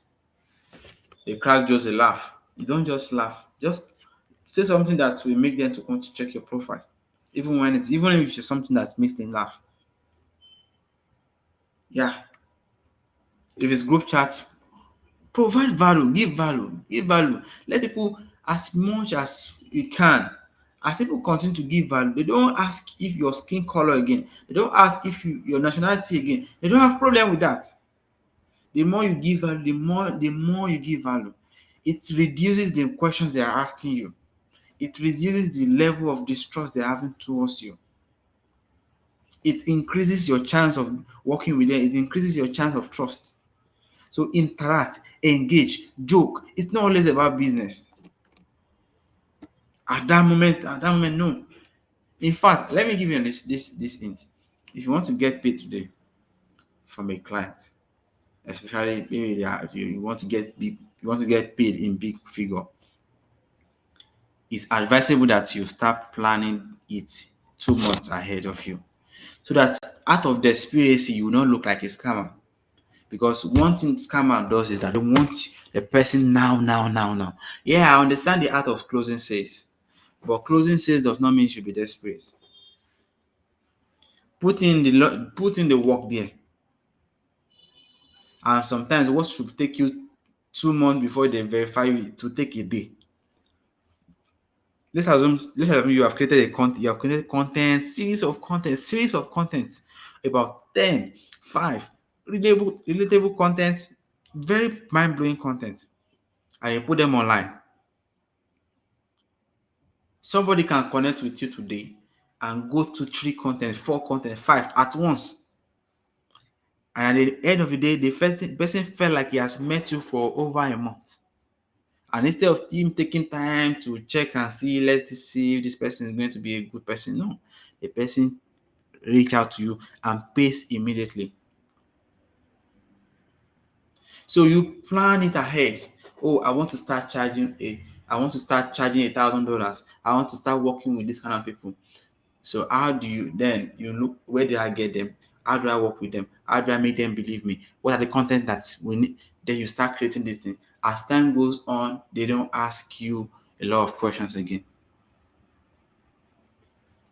So interact, go join group chats, interact with people, laugh, make fun, then also engage, give value mostly, give value, be reliable. Now, now this is one of the things I was saying. I said this thing 2019 and also 2020. I was telling my friend then Yahoo was more like a was getting rampant then within among students, but not as now. So I was telling that Yahoo, you know that the Yahoo boys are the most foolish guys because they get an opportunity to work with someone, a white person, and they ruin it that first instant because it is difficult to build trust. It's difficult to build trust. So you have to be continue to be able to do the work over and over again to be reliable. So when they give you a work, deliver on time, deliver excellently. When you do that, they can trust you more to give you bigger jobs, to do more serious business with you, to recommend people to you. Recommendation is something I can't overemphasize. Oh, there was somebody that told me that if not because I was recommended, she won't have worked with me because I'm a Nigerian. And a funny part is that she also is a Nigerian. That's because of the kind of thing damages that have been done online. So if you can if you it's possible, you must be reliable. You must be reliable. Reliable does not mean just I don't run away with their money. So no. Delivering excellently, delivering on time. If you fix a meeting with somebody by 10, get there 10 o'clock. Be reliable. Don't say, oh no, it's African time. No. When you want to think global, when you want to build it, you want to build trust beyond your continent, you don't think like your continent people, think like those people. Be reliable. I can't overemphasize it. Very, very reliable. When I say reliable, it doesn't mean I don't run away with their money. Do you deliver the work as being said? Do you over deliver? How much more can you do that they don't correct? They don't do need to touch this, touch that, touch that. The more you get better, the more reliable you are. And the more you can call up price and people don't even argue with you. So, like I said, it's not about price, it's not about selling your products only. It's about building your network beyond your continent. And that's a very, very big thing to do because as time goes on, you will not only need your country people. You will not only need your continent people.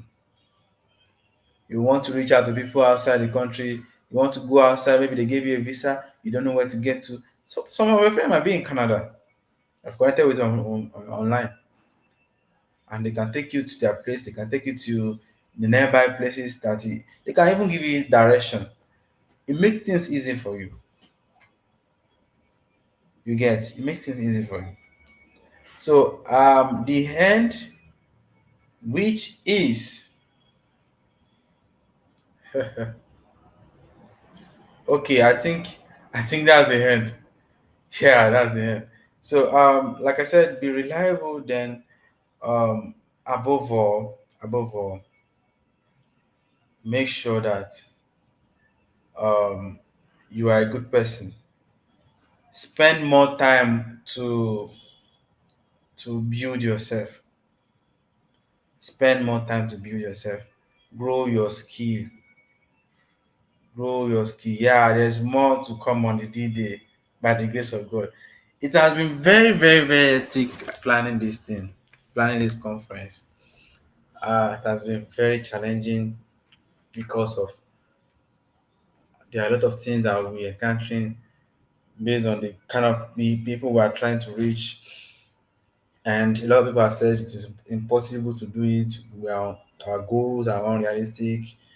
We are not serious. A lot of things like that. But then we believe that we're going to get there. So this is the end of my section here. I believe you enjoyed it. I would like to know if you have any question whatsoever.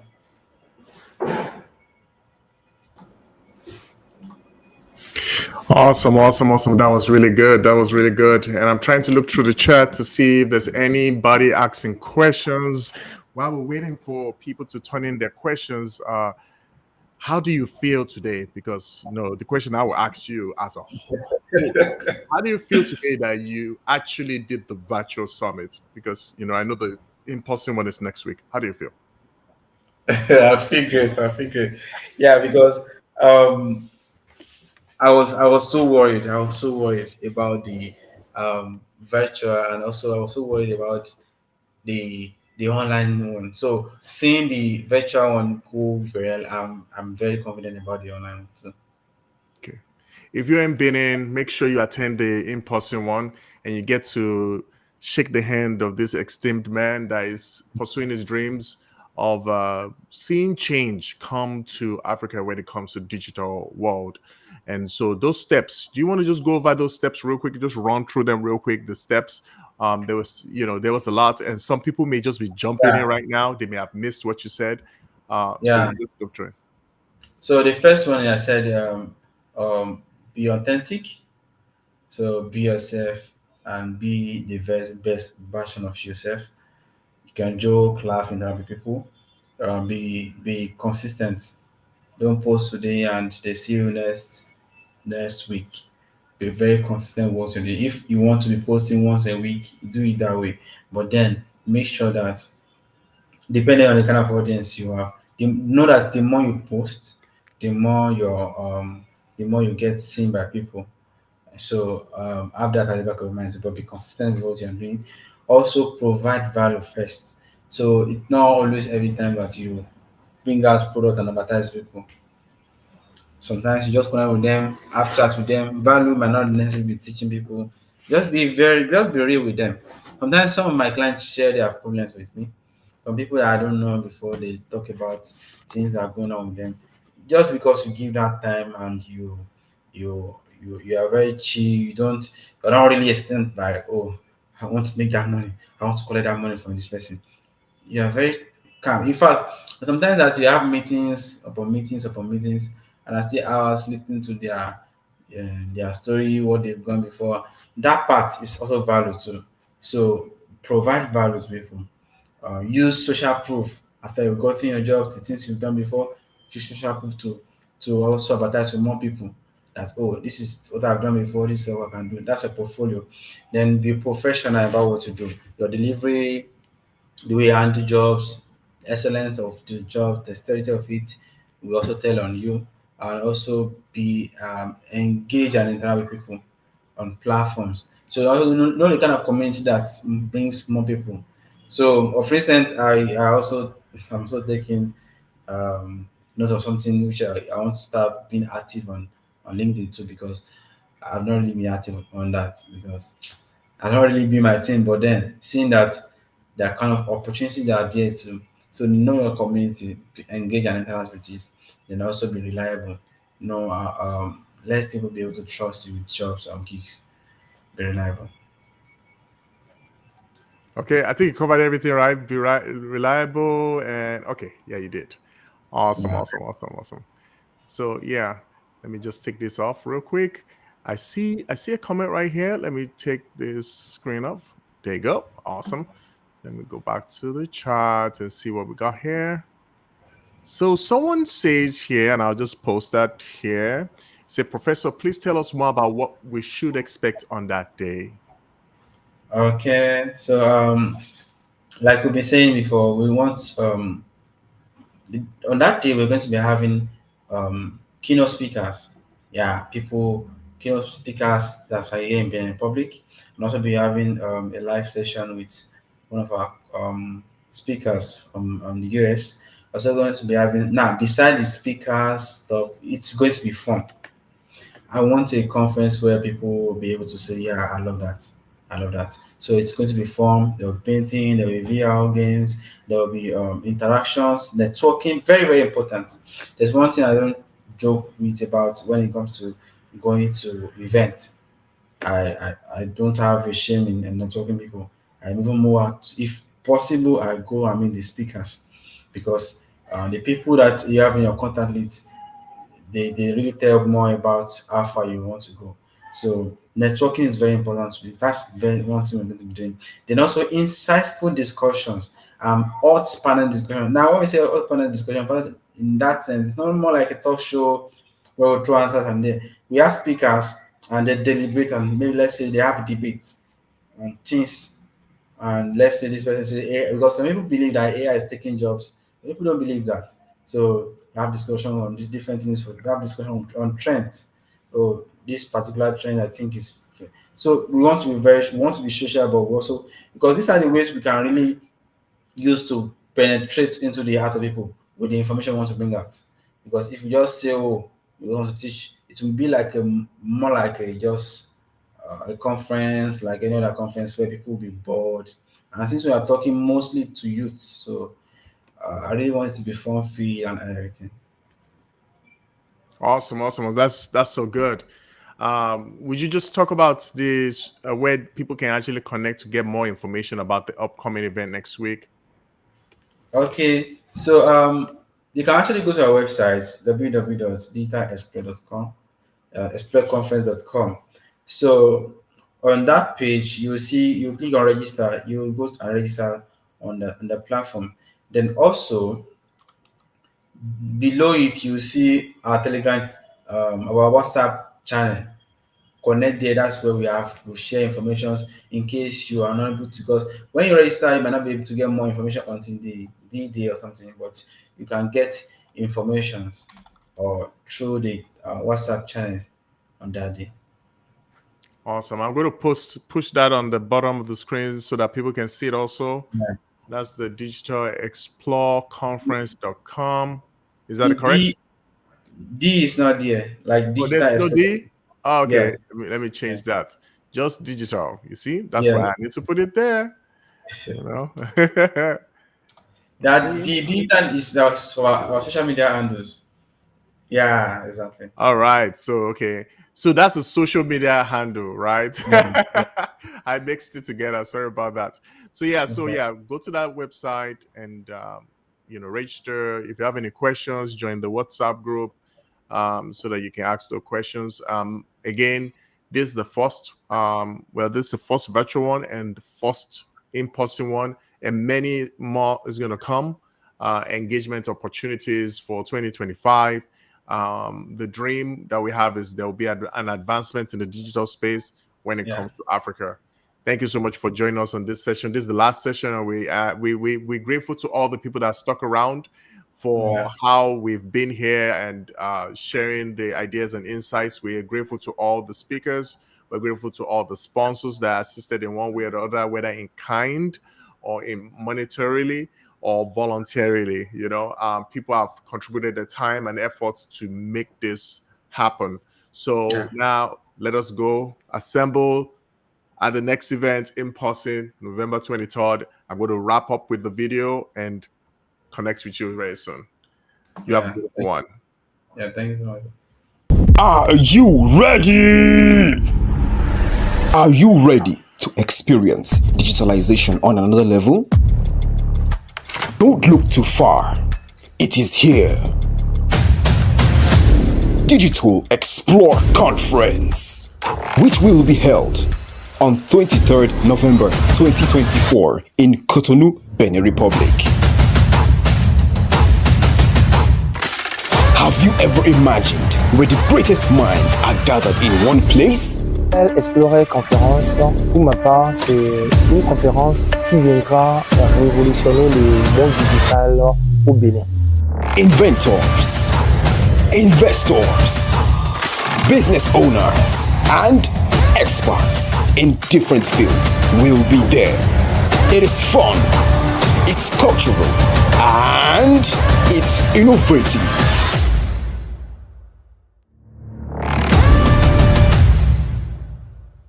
Expect seasoned and mind-blowing speakers,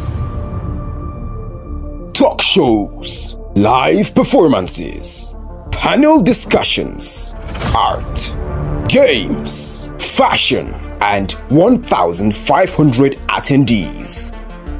This program is for students, and digital enthusiasts, working professionals, and business owners. Come and learn how to use the digital space to build your business, services, and career. Will you be there?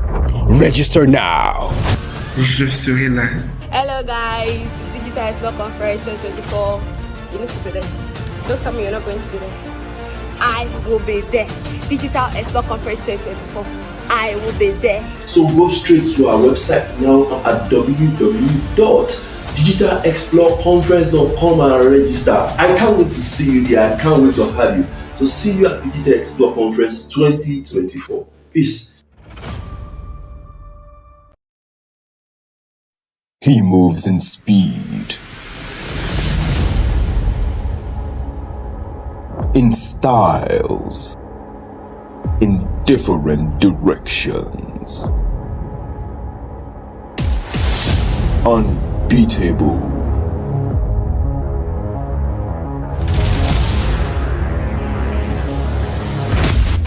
Because he attends Digital Explore Conference Benin 2024.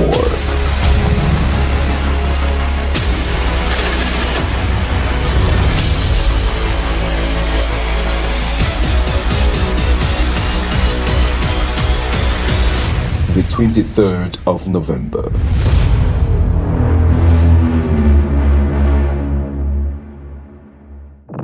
He is you.